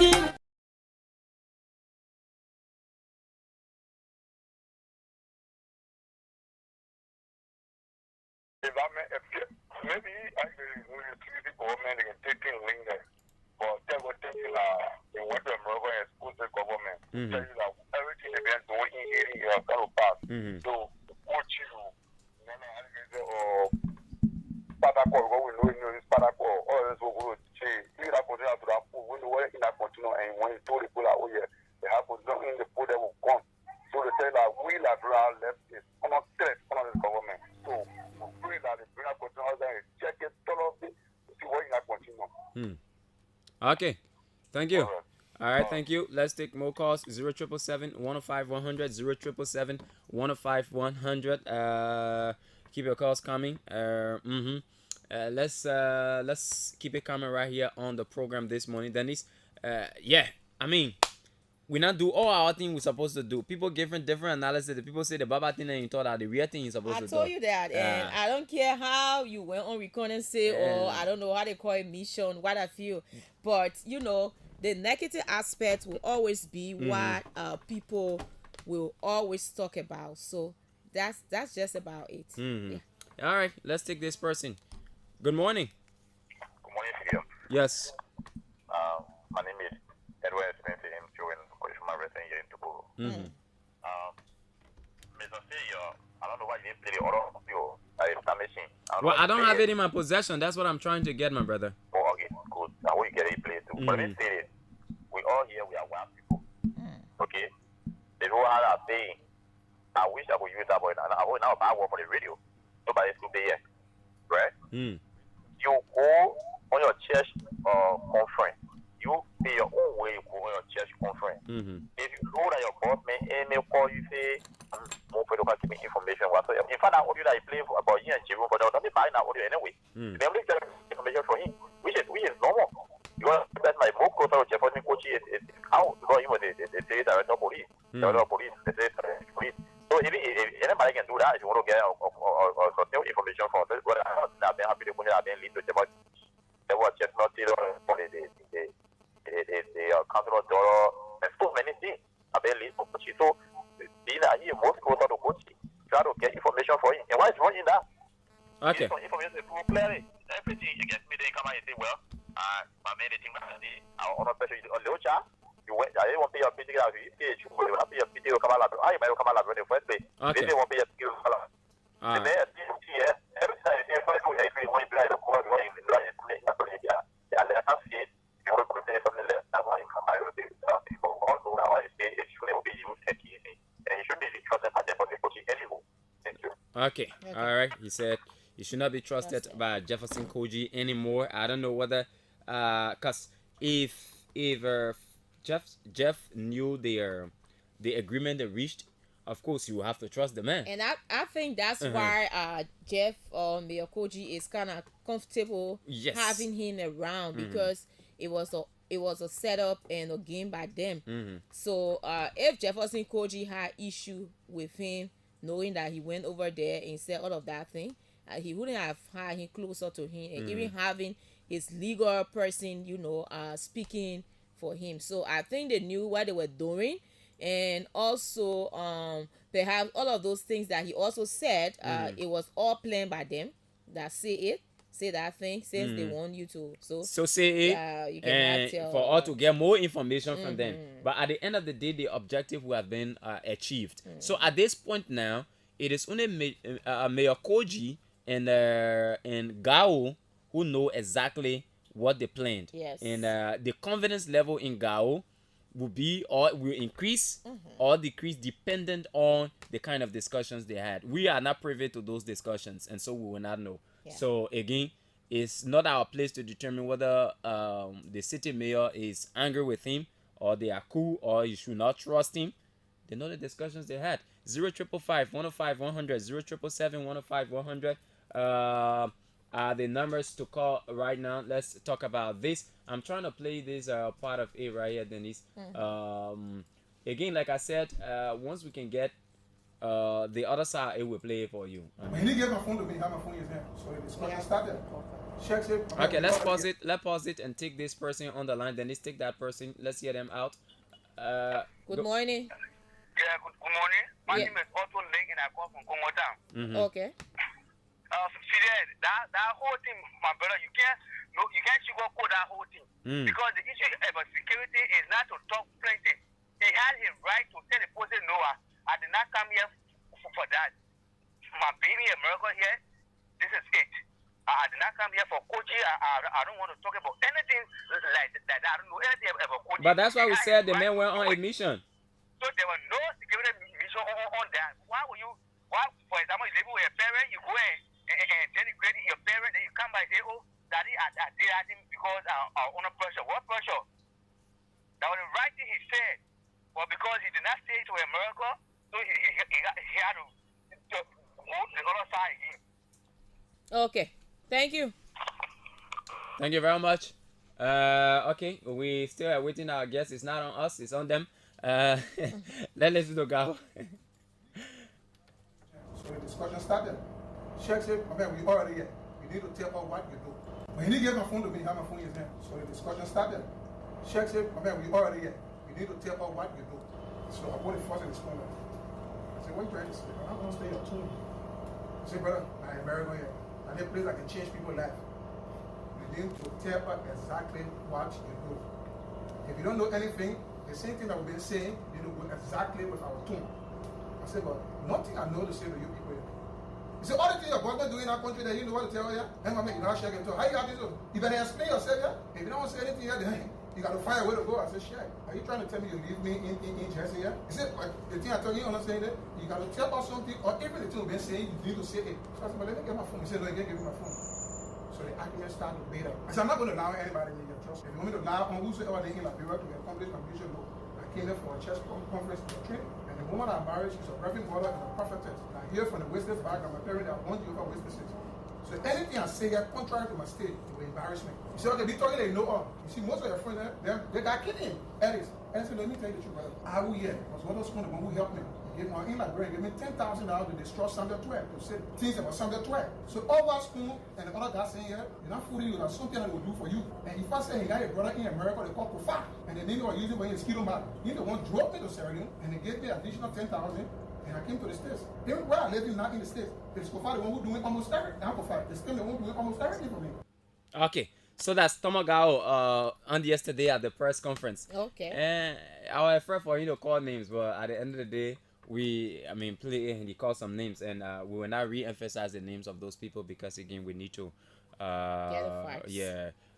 Get the facts from them as well, and then protect their persons is important. So that's it. That it right there. But then is something else I wanted us to talk about. Just a minute, but it's very important, and that is this whole thing about children registering to To to vote. vote, the NEC has to come clean and tell the Liberian people what is actually happening. Is it that these cards are being fixed or made for propaganda purpose? Because if you monitor social media, folks from Unity Party or from the opposition community are saying these cards were made in Grand Crew. Then those from the government side, these cards were manufactured in Lofa County. Others say in Bon County. That's how it is. I mean, they are accusing one another regarding the cards. But this is what I believe. I guess the NEC can trace the source of that video. If they can, it has to be investigated. Look, Dennis, the 2023 elections is very key to the existence of Liberia. For several reasons. Principled among them is the fact that Joseph Boakai is almost at the end of his career, right? His political career, so to speak. I'm not wishing ill will towards him. I'm just saying because that's reality. And that this could be the only opportunity he has to be the president of Liberia. Now, if he won the elections on the basis of meritocracy, there should be no reason why it should be taken away from him. If the same applies to George Weah, this is his second term and last term. Dictionary to be defining Denise, man, you're making me shame. Yeah, they should give it to him on fairness. She know, but she don't want me to talk. They should give it to him on fairness. If he win the election, let him carry it. If Alexander Cummings wins the election, let him carry it. If George Weah wins the elections, this is his second term, by the way, and this is his last term. And every president wants to leave a mark as a legacy. You don't want to get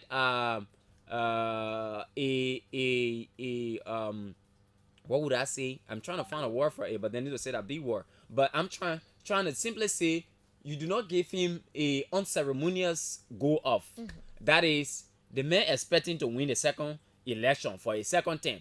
Then let that he just win the election and he go to somebody else. So that's how key these elections are. So all the parties in, and this is Cummings' second time to contest, and for him, he believes he has worked over the time, so he's opting to become the president. So for any reason, if these individuals have worked so much that the people of Liberia entrust either of them with state power, there should be no reason why it should be hijacked. So we are appealing to the National Elections Commission that these elections are very key to the sustenance of peace, for the sustenance of our democracy, and they must be handled with every degree of care. Sure. As it is right now, there are complaints from all angles. Look, the role of the NEC is not to satisfy any party. Not at all. No. The role of the NEC is to do what is right. That's all. Insofar that you're doing what is right, regardless of how people criticize you, there will always be criticisms. Exactly. But especially when you're doing the right thing. exactly. So when two people are complaining about you, oh, then it's bad. Then the other person, oh, then it's not lemon bene. Then you must know say you're doing the right thing.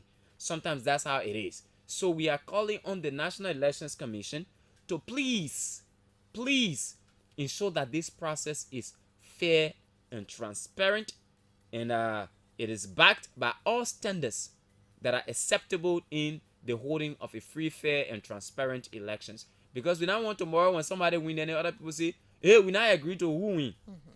Then they start breaking laws. Then that becomes the responsibility of us in the fourth estate to checkmate these individuals. But when there are lapses in the process of election, we are also responsible to outline them and state to the National Elections Commission and the people of Liberia that these are the excesses that we've seen in these processes, and there is a need for the National Elections Commission to recalibrate.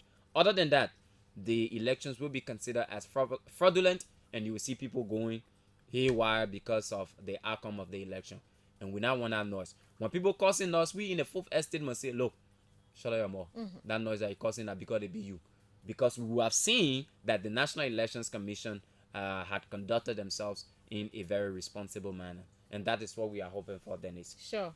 That's what we are hoping for. And like you said it right, the elections come October is very much crucial, and it is important that the NEC do all the necessary thing to ensure that no one feels that they have been marginalized in the process, though we know that there will be little complaints here and there. But those things that are necessary to work on, it is good that they work on it, ensure that yes indeed it is done, to ensure that come October we can have for free fair elections, because when all of these things are not handled, that is how people talk about election was not free and fair, election was like this, was like that. So we hope that the National Elections Commission, headed by Deviata Brown Lansana, can do the needful in terms of ensuring that all of these issues are addressed in a possible time, so that as to avoid any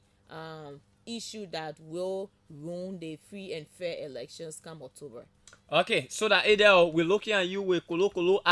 Even when people look at you from a partisan perspective, we as members of the media will look at you from a professional perspective based on your responsibilities as the National Elections Commission. And again, our duty is to make sure that you are able to do what's right and in the interest of the people of Liberia. We will guard this process jealously because we believe it is the key to maintaining our peace, and it is the key to us enhancing development, whether the continuation of this government or the bringing in of another one. But that process must be jealously guarded so that people do not feel disenfranchised. As we stated in some time ago and yesterday, that the denial of a single person from participating in elections because of the inadequacies of the National Elections Commission should not be taken lightly. And that's why we said the Elections Commission needed to have corrected all of those things that they got wrong during the first phase of the election, because today is the last day of the registration process for the rest of the 9 counties, Denise. And we are hoping there will be an extension, even though we've not heard seen announcement of the extension of the process as it was done. Not in extension of days, but in extension of hours, so as to afford others the opportunity to participate in the process. Yeah. So we are doing an investigation on the West African Examinations Council.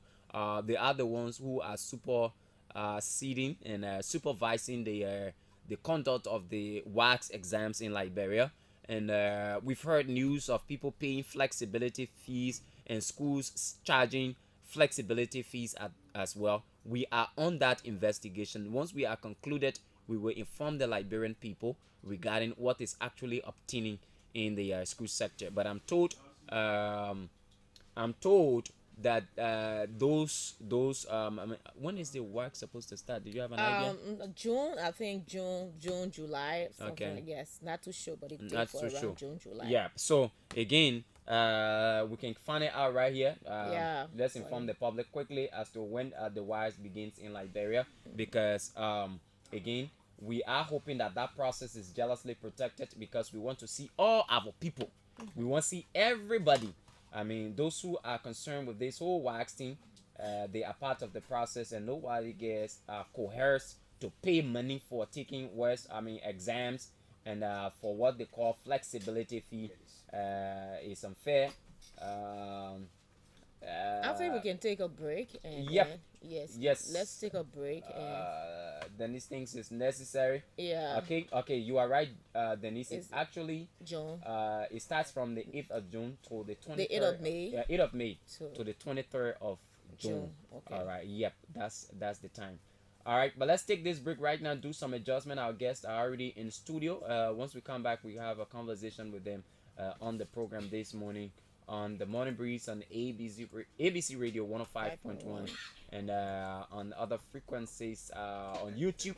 We are also found on YouTube at ABC Radio 105.1 official, and we are found on the Radio King app, trying to get something here, Denise, right here this morning on the program. All right, let's take this break and be back.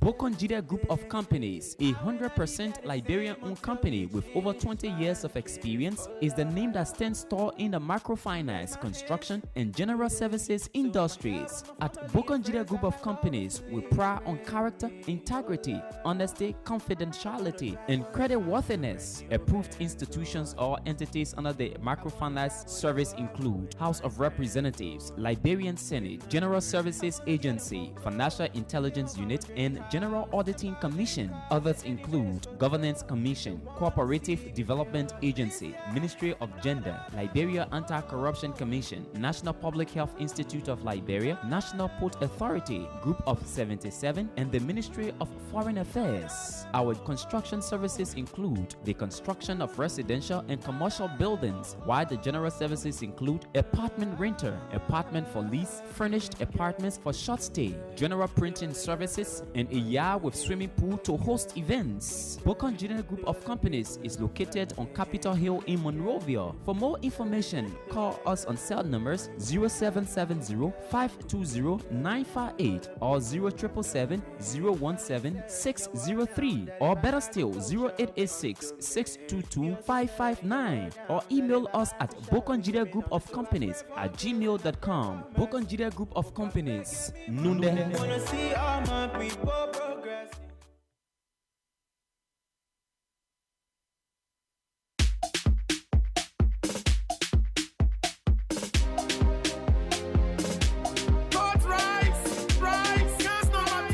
Gifty, where did you get the bricks you used to build your house? See how strong the bricks look.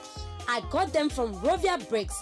Do not tell me you have not heard about Rovia Bricks. You mean they are located in Liberia? Yes, Angie. Rovia Bricks is a division of Rovia Logistics Incorporated, and they offer a variety of concrete products for all your construction needs. They have 6, 7, 8, and 4 inches blocks. That's not all. Tell me more.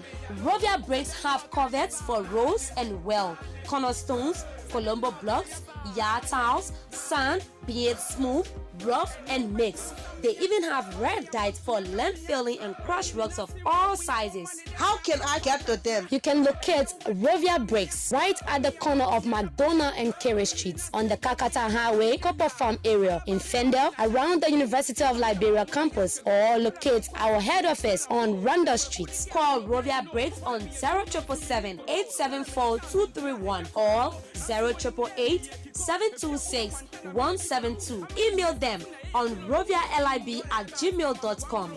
Better still, WhatsApp them on 0777-874-231 or Facebook Rovia Logistics Incorporated. I'm calling them right now for that man's swampy land.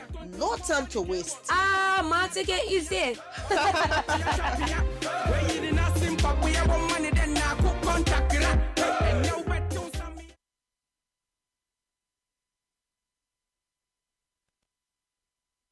Okay, welcome back to the program this morning. This is the Morning Breeze on ABC Radio 105.1 with me, Fidel City, and Denise Nipson. And of course, we already have our guest seated in studio. A waiting signal from our partners here. At least they are partners this morning, Denise. They also carrying the program live via their various social media platforms. And but it's great to be here this morning. We have folks from the Bill Rogers Foundation, by the way. The man himself is here, Bill Rogers. Bill has been a very good friend. I mean, for some reason, Bill just decided to run away from me. I don't know why. But it's great to see him again. And all right, to discuss things regarding the foundation. They've been involved with different activities, which they will tell us about, Denise, and to know where we are now. But let's begin. The guys will join us later. No time to waste. This morning. Okay, so this is the Morning Breeze on ABC Radio 105.1. You can follow us on our different social media platforms as well. On YouTube, we are there, ABC Radio 105.1 official. And on the Radio King app, download the Radio King app. That's RADROKING, Radio King. And search for ABC Radio 105.1 official. Our apologies for the background noise you are getting. It's just the adjustment process going on as well. And you can also find us on Facebook at ABC Radio 105.1 official. All right, Dennis, but let's go to our guest this morning quickly. It's okay, guys. We have to go, and we have to go there. We have to go right now. Gentlemen, good morning and welcome to ABC Radio. Good morning. Just get a bit close to the microphone, and get wear your headphone as well. Okay. Sorry about that. All right, guys. Good morning. Good morning. Good morning. Okay. Good morning, Fizdale. It's nice seeing you again. Thank you. Okay. Hello. And just for the benefit of the public, kindly introduce yourselves. Well, I just want to say good morning to Liberia and all my friends in Liberia and the young people of Liberia, in the sport department, administrate, and my name Bill Rogers again, and former Liberian athlete. And I'm grateful to be back in Liberia. Okay. Okay. Perfect. Hi. First of all, good morning. Thank you for having me. It's an honor to be here. My name is Joshua Reyes. I'm the head men's soccer coach at Houston Tillotson University with men's soccer, also helping on the women's soccer side. Currently helping also Barcelona Academy in various clubs in the professional level. But overall, thank you for having me today. How does it feel being in Liberia? Is this your first time? Yeah, it's my first time. It's a truly honor. It's a blessing. I've coached many Liberian players. Okay. Back at home. Just to name a few. Civicus Basi. Basiga. Yeah, Basiga. Yeah. Okay. One of my good guys. He wasn't my first. I have Otis Garlow. I currently have Ibintu. I had on the women's side Fatima. So I had numerous players. But most importantly, I was able to be coach under Mr. Bill Rogers. He's a humble guy. He shakes his head now, but he likes to be there. But after that, he's able to jump on and be a individual development coach for the university, but is now currently also a professor at the university. So he has wear many hats in the university. So he's the one that we've planned for years to come, and it finally come to fruition now. And it's an honor to be here to experience what he's been telling me and all the players and understanding the culture and the rich history and legacy that it has. Okay, that's good. And Bill, just an expansive introduction of yourself a bit, like you did. Oh man, it's Fidel, man. You put me on the spot, But me, I like the work from the back of the saying, I like to see the actions of the work, in Liberia. I'm not no stranger in the country from day to day, and I've been doing my thing behind the scene, trying to promote Liberian youth as much as possible that I can do. As I just already said, all the student name he called, it's through the influence of the God blessed me through the link to provide the opportunity for the student athlete, and the university always accept because I lay the brand down for Liberia. With respect, humble beginning, hard work, commitment, dedication. Whenever I propose, the university will always grant my respect. And right now, the position that I'm in now, I have a great opportunity to inspire, to motivate, but challenge the minds of a lot of young Liberians, not just a soccer, intelligent young people who trying to make progress in the academic world, who trying to develop themselves and return to Liberia like how Civico Basiga did. And that's what I'm looking for.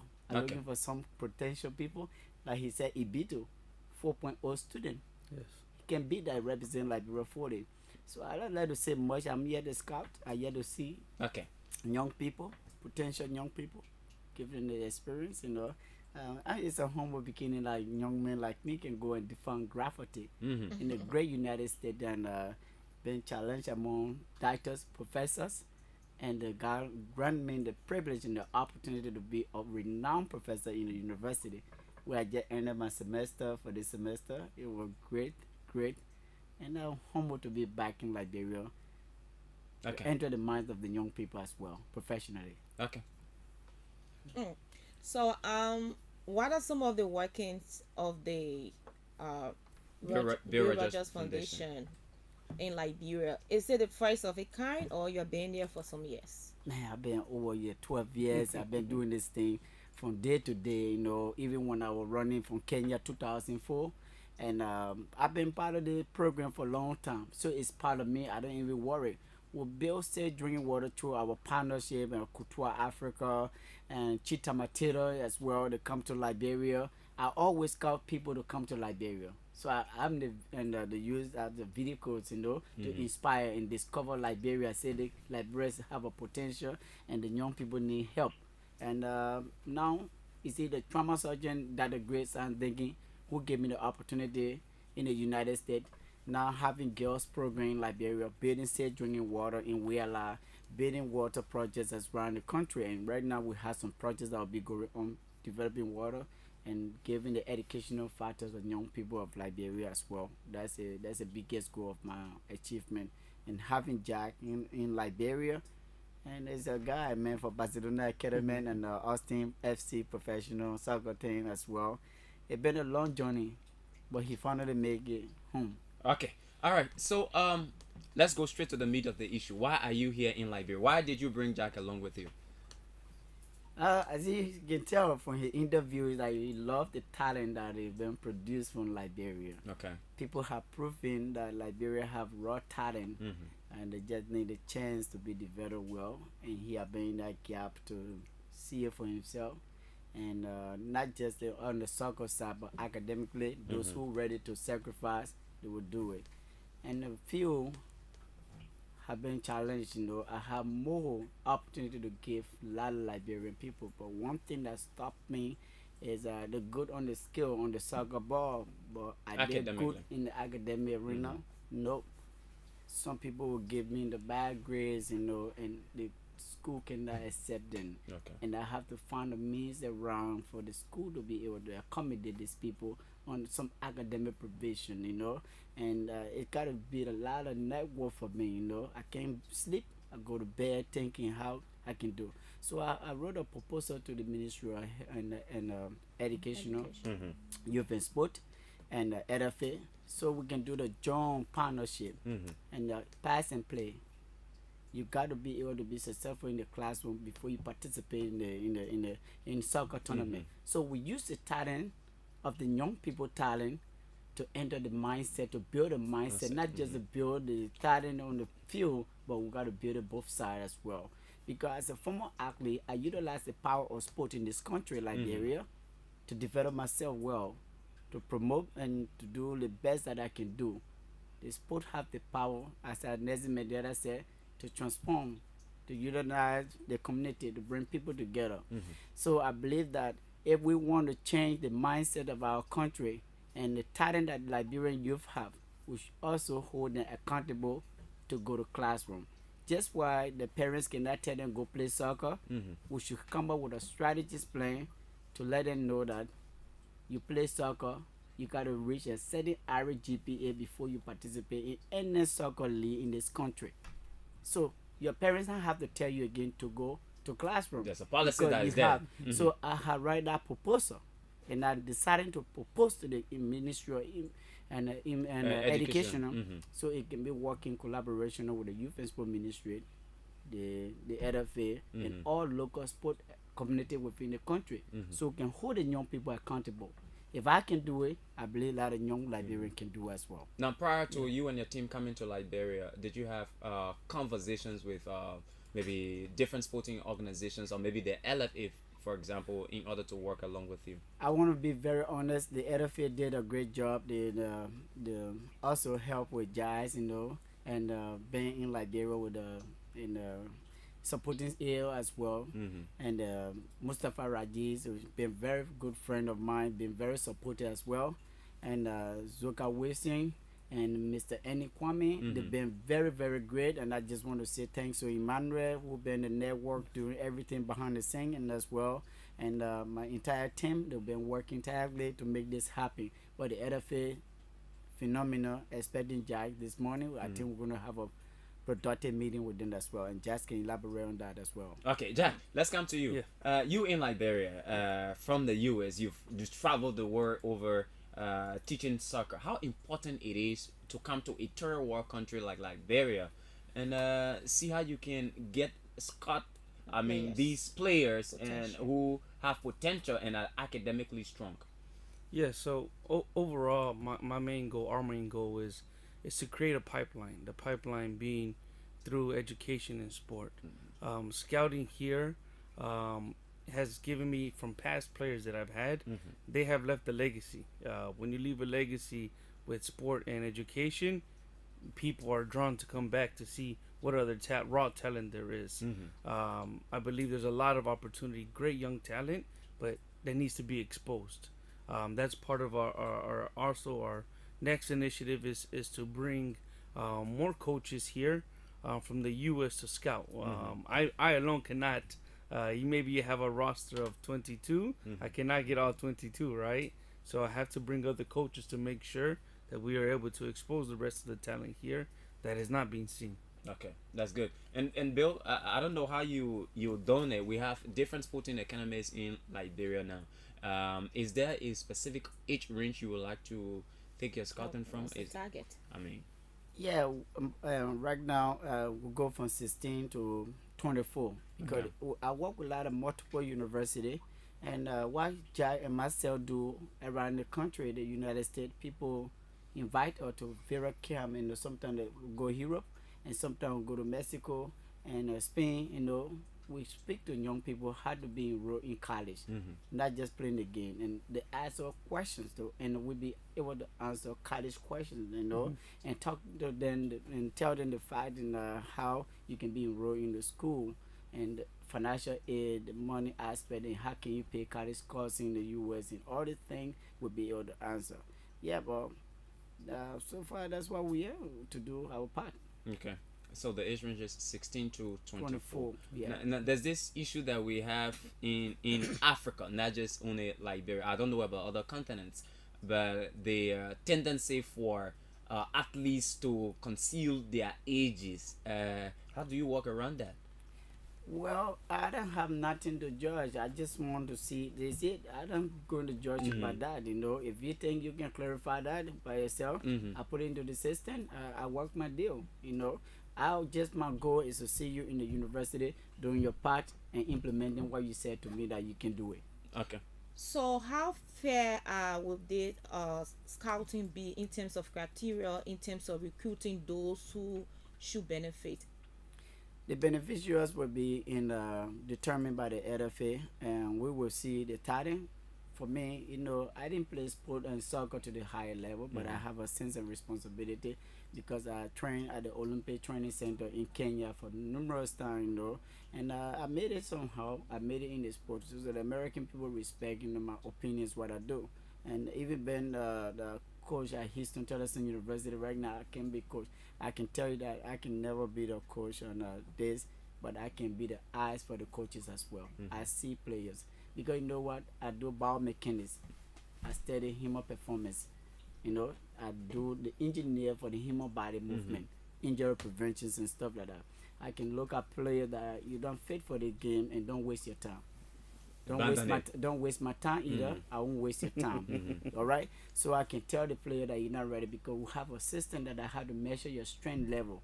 If you are compatible to fit in this game, if you have a sleeping night, if you have something that you did something that you cannot jeopardize the game today, I can tell you that hey, you're not fit for this game. Yeah, you got to be a substitute, or you're going to play for 10 minutes and we'll take it out and substitute the rest of the people.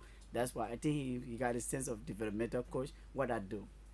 Okay. So Jack, okay, go ahead. Yeah. So I'm asking this question in terms of when you are scouting players, you have to perhaps see some games that they are playing to know that yes, indeed, this is the person we want, because we saw that in the situation with our president now when he was in Cameroon playing before he could go to Europe to play. It was another person who they were actually intended for that when they saw his performance in Cameroon and he was made to go on the team to play. So are you going to watch games that you can scout players, or are you just going to wait and LFA just do the scouting for you? No, we see. Okay. I believe in fair trial. I don't believe in seeing the different. I see we scout from different attitude, not just because the skill of the matches you play with the ball. And I believe that it's talking about between Jane Diba and Mane, right? No, not James Diba. I'm talking about in Cameroon. Yeah, in Cameroon. The Cameroonian player before he could go to but Jane Diba had more different. They say, oh, Jane Diba was this, but we have something disciplined that. No, it wasn't. President Weah and James Diba. Okay. It was a Cameroonian player that should have gone to Monaco to play before through the game, and then they choose president we are at that Right, time? right now we have a sense of responsibility, and we've been trained very well how to analyze the game professionally. Okay. What we look for, you know, we look for a lot of different things. We look for discipline. We look for position. We look for if you follow the instruction, if you're willing to take. Sometimes we see creates and compare, you know, my Barcelona coach will tell you more. We see the space, you know, but player don't know the thing that just juggling with the ball, driving and stuff like that. That's why we determine my scouting level. No, you're wasting your time. Okay. We don't look for that. We look for if you follow the instruction, your your passes and stuff, you how you eye hand coordinations as well. We see a lot of different dynamic in the game as well. If I see the player today that I need to work with you that you can develop, I will choose that player. Okay, that's Not good. Just Okay. to go with that. So Jack, I mean, are there specific number of persons that you are looking for to scouting? I mean, on your final listing of those that you want to take. Yes. So overall, we have a roster of 30. 30. So we're looking at a range between 1 to 5. That's a range. But that doesn't mean we're close to anything. Why? Because me alone, as Bill says, we have other coaches that are requiring players to go. Mm-hmm. So as soon as we see talent, we recommend. Okay. So now that I'm here, Mhm. I'm not only here for myself, but I've contacted other coaches and let them know Mhm. that I'm going to be here. So they are asking, hey, can you find me this kind of player? I'm looking for this kind of position. Mhm. I said, of course, I'll take a look. But yeah, just overall, that's what I'm doing right now in overall scouting, not just for my group, but other groups as well. Okay, that's good. Okay. Mm-hmm. To go with that, and as I said in the flight, coaches are engaging me. They've been trying to call me, get in touch. They're looking for striker. They're looking for winger. They're looking for defender. I show you in the text message, the connection is there. But if I scout you, I know you can defend yourself on the field. Can you defend yourself in the classroom? Academically. So I can scout 30 players today in Liberia, but I'm still going to do the assessment. I have a lot of process. I do all the documentation of all the athletes. I know how to do the paperwork. I know how to do the qualification. You got to change the grading system to the American system to come up with an actual GPA to be able to be eligible to be qualified. And I know what type of document I request. So I will have all those documents in my possession before I make the package. I give it to the school that I want to take you, because it go by level. Some school require a lot of higher GPA. Like our school maybe 2.5 GPA. Some student will have 1.1 GPA. Come on. That means you went to school for the 9th grade, 11th grade to 12th grade, scoring D with no C.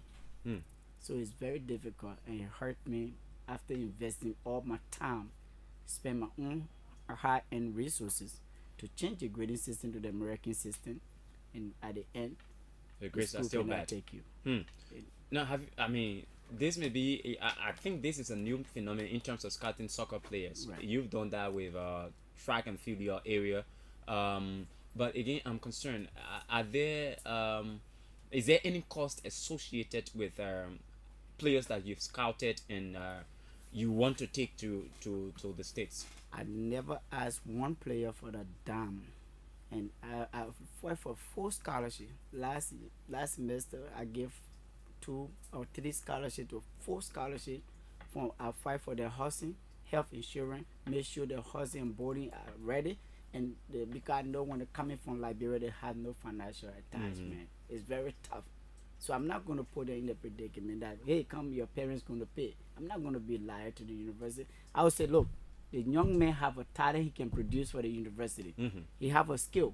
Give me the video. And one thing that killed me, they not have no good video to show. I see some people giving me video that feet on the down the juggling with the ball. That's one of the things that struggle me. I will challenge the people. I'm more than the And so you have to send videos as well. Sometimes video, and sometimes look, they believe what I say to them, and sometimes it's changing a little bit because what they're saying it can apply to the field as well. So I have to negotiate and I go through the university coaches as well. The player can have what the produce they did, and the player can do it.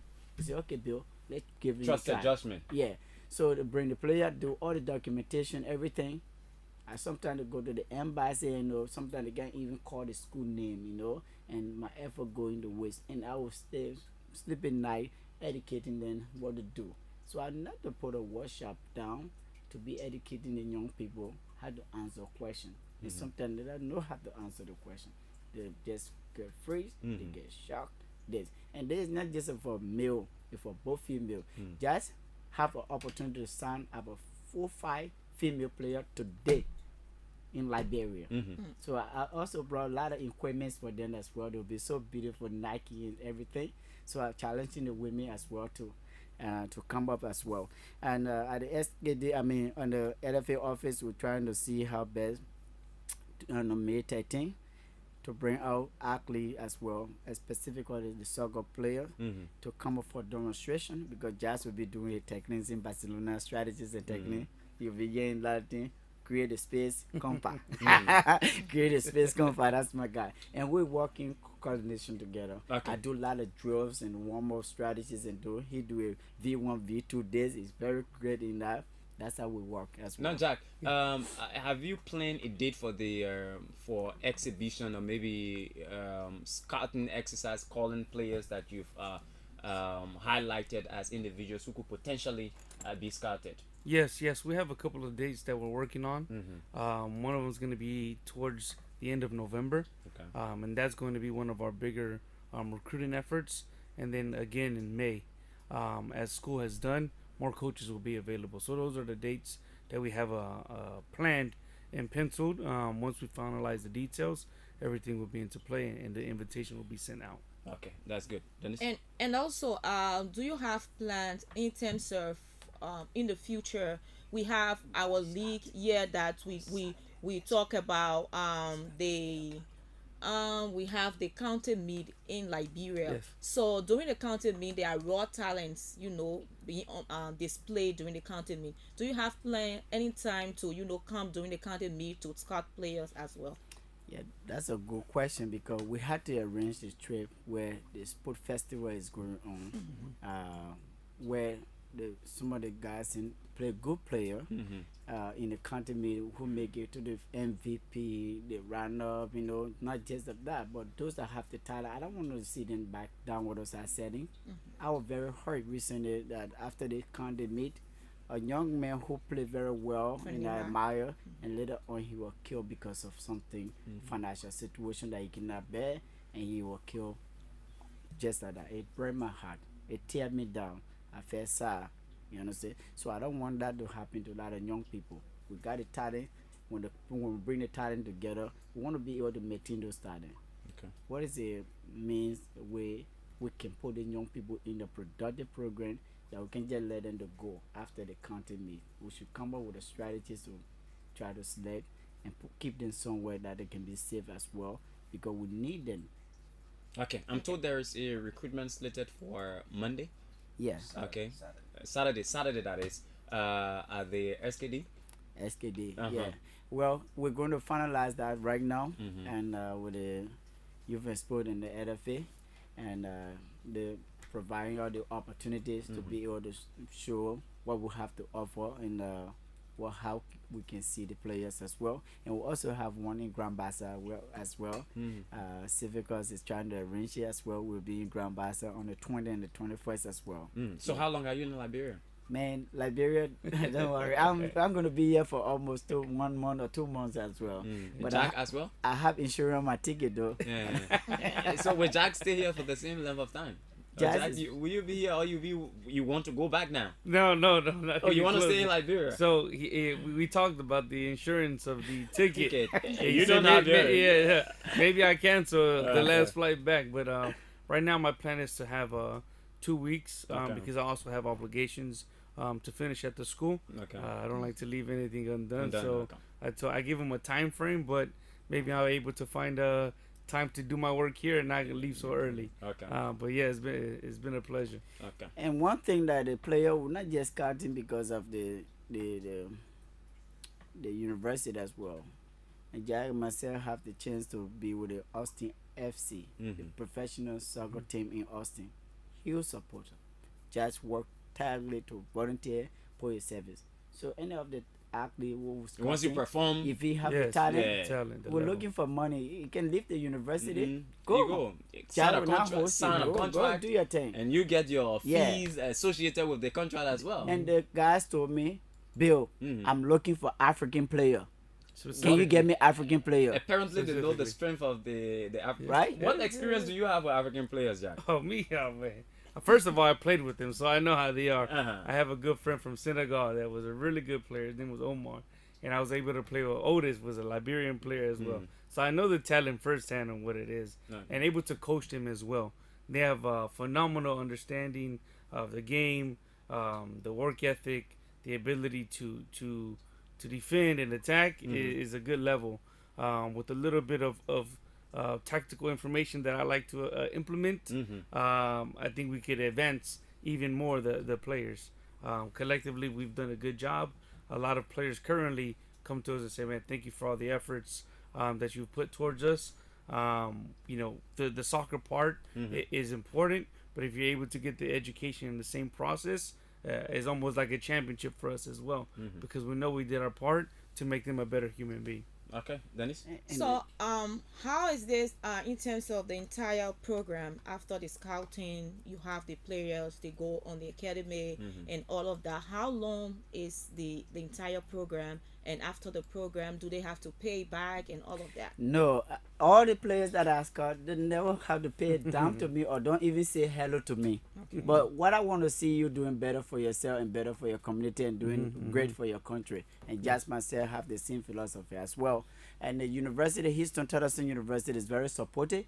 And AD and Jerry Lyon, he said, go and get our good players, and we want to see these guys in as well. Unfortunately, he won't be here, but he was very happy. And our Dean of Kinesiology also sent a message to Liberia. They're interested in recruiting. Go and show your talent. I myself, I just put a table before you and left for you to feed yourself as well. And quickly, after you've been recruited as a player, how long does it take you to get to the States? It takes some time. Okay. It takes documentation, sometimes 2-3 months as well in the period, because I had to make the arrangement, make sure you pass the wire exam, do the assessment, and make sure your documents good, your medical record, everything, financial aid, and what jobs in the university are going to offer you. Put all the package together and send it to you as well. And you go to the interview process, and also send communication to the embassy that the student is certified and qualified to see, and this is what we're offering. So they want to see the financial support as well, where the student going to stay, and make sure all the room and boarding medical facilities and you need for the player before the player arrive in Liberia. And this is not a stranger. I've been doing that, and that's strange to me. Okay, that's good. All right. So before quickly we go to I don't know, the lines or something. Someone might be listening and perhaps they say, I have this kid who is bright in terms of soccer. Is it possible that that person can also be part of what you're talking about, the program, or come to, like you talk about, or scouting, I think program would be held? Is it possible like that? Yeah. Well, right now we're going for a meeting. We want to see what the LFA going to do, but I openly I put it through the Department of Sport and see how best they're going to open the chance. Not just here to see the talent and see the gift. I want to see how they be arranged. Player can come from all angles as well. Some people calling me from Ghana, Nigeria. They wanted to bring their players here, for the trial as well. Okay. All right. Let's take a few calls, Dennis. Can we? 0777 105 100 05 105 100. You listen to our guest Bill Rogers and his colleague Jack. They from the U.S. They are on a scouting mission as always to scout potential talents, not just those who are strong on the field, but those who are also academically strong. All right. Let's take this person. Good morning. Good morning. Let me say good morning to Jack and all of our contact from the studio. Firstly, my name is Steven Sosa and I call you from the Old Road. Please speak up a bit. Yeah, my name is Steven Sosa and I call you from the Old Road. Okay. Let me appreciate the Garden Studio so much for their effort made. I think these are people that we need in our society. These are people that we need to help other people to see how best they can develop their talent. As I speak, I have two players, but the other one is below the age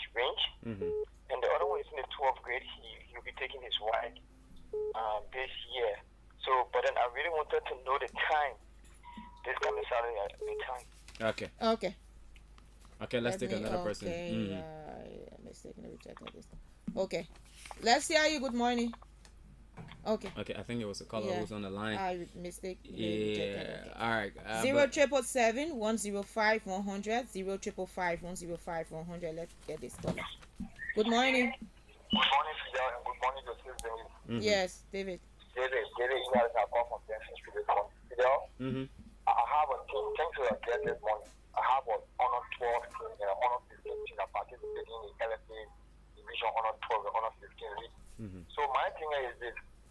How are they going about scouting players? Are they coming on our team practice ground to see our players? Or how are they intend doing it? Well, first of all, I will need their numbers so I can invite them to come at team practice at the BRCP every Saturday morning and every Thursday afternoon. So I will need their numbers to invite them to see whether they will come and see my players. And lastly, Fidel, some people come with the intent of scouting players. They get people children, carry them out there and put them to slavery. So I want to have a look on that. Thank you this morning. Thank you. Good morning. Yeah, good morning, Sis Denise, and good morning to your partner. Yeah, so my name is Maurice Yassi, and I call you from the township of West Point. Okay, Maurice. Yeah, so let me say a very big thank you to your studio guests. You know, when I heard the name Courtois Foundation and the name Dr. Grace Dinkins, so I felt so impressed because I work with that foundation, I work with Dr. Dinkins, and I know energy, I know the kind of love she got for Liberia. So let me say thank you to the Courtois Foundation for everything they continue to do in Liberia. So to the football issue, you know, I'm a local agent here in West Point where many talents are. So what I do, I spark the talent and I take them to other local Liberian clubs. So they are currently there. So my question to them is that, so they will directly keep working with the Liberia Football Association, looking at the issue of conflict of interest in our country. Because mind you, they have to be very, very careful in sparking players. Other people will push their player, even though knowing fully well that their player are not so much competent or cannot play the game as compared to other children that don't have the contact and they want to push their players through. So I think they got to look at it from that direction to see how best to give people the opportunity. Thank you. Thank you. Let's take the last person. Good morning. Good morning, Dennis. Yeah. Good morning. Yeah, Fabian. Good morning. Yeah, this is Fabian Doe from FC Sugar. Let me say thank you to the guests. You know, education and sports is okay, but my question today is, do they have a future plan to visit most of the community public in Liberia or in Montserrat to start for the talent team? Okay. All right. Thank you. All right, we give you the opportunity to respond to the callers, and then you can close up. Tom is not our friend. Fidel, we got a lot of talent, and the caller that called asking that we should visit practice session and everything. We don't have no time, you know. My scouting, I watch this content meet as well. I can tell player, I say, hey, I need that player. I never go up, but this I gotta be more respectful. I like what the Youth and Sport Ministry is doing, the LFA specifically. So I had to challenge through that channel, you understand? And they will come. And this is the first assessment we're doing. We're bringing more than 10, 15 coaches. I can bring them with Jai myself, where other people can bring them, and there will be a lot of scouting now. That's not going to be a clash, you know. They can see. The coaches will pick their own players. Not LFA, they say, oh, you LFA bring in. No. The coaches will see. The LFA just create a platform, create a chance, and you left with you, the individuals, to prove yourself to those coaches. Do you mind? I'm going to elaborate just a little bit more to answer the question of us going to visit other practices or clubs. Some of the draft that we have is when we bring these coaches in, yes, we'll be able to see the talent that has registered, but we're also going to make coaches to see county meet games, local games around the area, because we know that the platform is not set for just people that are able to attend the camp. The camp will have a limit, and if you're not able to make the limit, then you know that's unfortunate at that moment. But we also would take coaches to see county meet games, etc. Okay. Yeah, and each of the coaches are bringing, I have an agreement with these coaches. Fidel, I will have an agreement with the coaches that I give you the chance to come to Africa, but promise me that you're going to choose a kid from the field right? Yes. So maybe each coaches will come say, okay, I will take 5, I will take 3, I will make sure. You know what I'm saying? Those are the deal that will strike before the coaches come down. So if I bring 10 to 15 coaches, that each coach promised me, he said, Bill, when I go to Liberia, I find a talent, I want 5 players on my school team. I want 4 players on my team. Then I bring this player from different category. We'll be able to go to sightseeing, you know, where practice ground, other places. But you have to make your registration to the LFA as well to make sure. Then we sign the field and where we're going to see those players as well. Because not just everywhere will just be going. Okay. Yeah. All right. So I think you've addressed all of the concerns from the callers. No time. Let's hear your parting comments. Beginning with you, Jack. Okay. No. Just overall, thank you for providing the platform, giving us the voice and the opportunity to share our thoughts and visions of what we've been planning for years is the pipeline through education and sport. But overall, looking forward to what this beautiful country has, and let's enjoy it together. Okay. Good. Well, Fidel, I just want to say thanks to the Liberian people who listen to us very carefully. And we are here to represent the higher institution, the first black institution in Austin, Texas, Houston Tolleson University, that was founded in 1875. And they welcome all HBCU, give young people the chance and the opportunity. Fidel leaving the platform today, I want a Liberian to listen very carefully. And I struggle in this country. I know Liberia. I understand Liberia as well. I was kidnapped in the country and chopped and left in the bush to die. God gave me the second chance. And I utilized the power of sport. That I used to play soccer, but nobody will put me on the soccer field. Because they know that I had a limitation. But it didn't stop me. I overcome, break through this obstacle. I won championship for Liberia. I represented to the highest state of my chance. And I transitioned from sport to education. And I stay champion the cause. One thing that I have is commitment, dedication, persevering, strong mindset. I'm not weak. It costs for me to stay 6 p.m. to 6 a.m. to finish my work. I will do it. I did my other master in 11 months. So it'll be 12 months. With 1B. Not because Bill is smart. No. But I'm committed. If I can do it, every young Liberian can do it because I believe in the talent they can put in the work. I just want to say thank you so much for having all in the studio. And that Liberians see me as an example that they can challenge their mind to be productive as well, both off and on the field. Okay. Thank you, Bill. Dennis? Yeah.